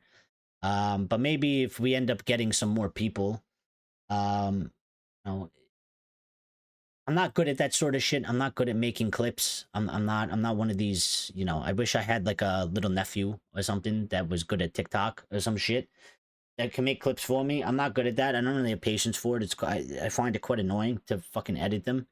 Um but yeah, I mean, the YouTube algorithm is it's kind of a bit fucked. So, you know, it just takes a long time, really. It takes a while. You know, we do a show sometimes where we get close to 1,000, maybe we get 700 views. Then you do a show and you get 127 views, and it's like, you know, whatever, shit happens. But we're here, and I enjoy our community that we have, even if it's small. It doesn't matter. So yeah, see you guys later. Be good. We'll see you tomorrow. Everybody have a good night, and we'll speak tomorrow.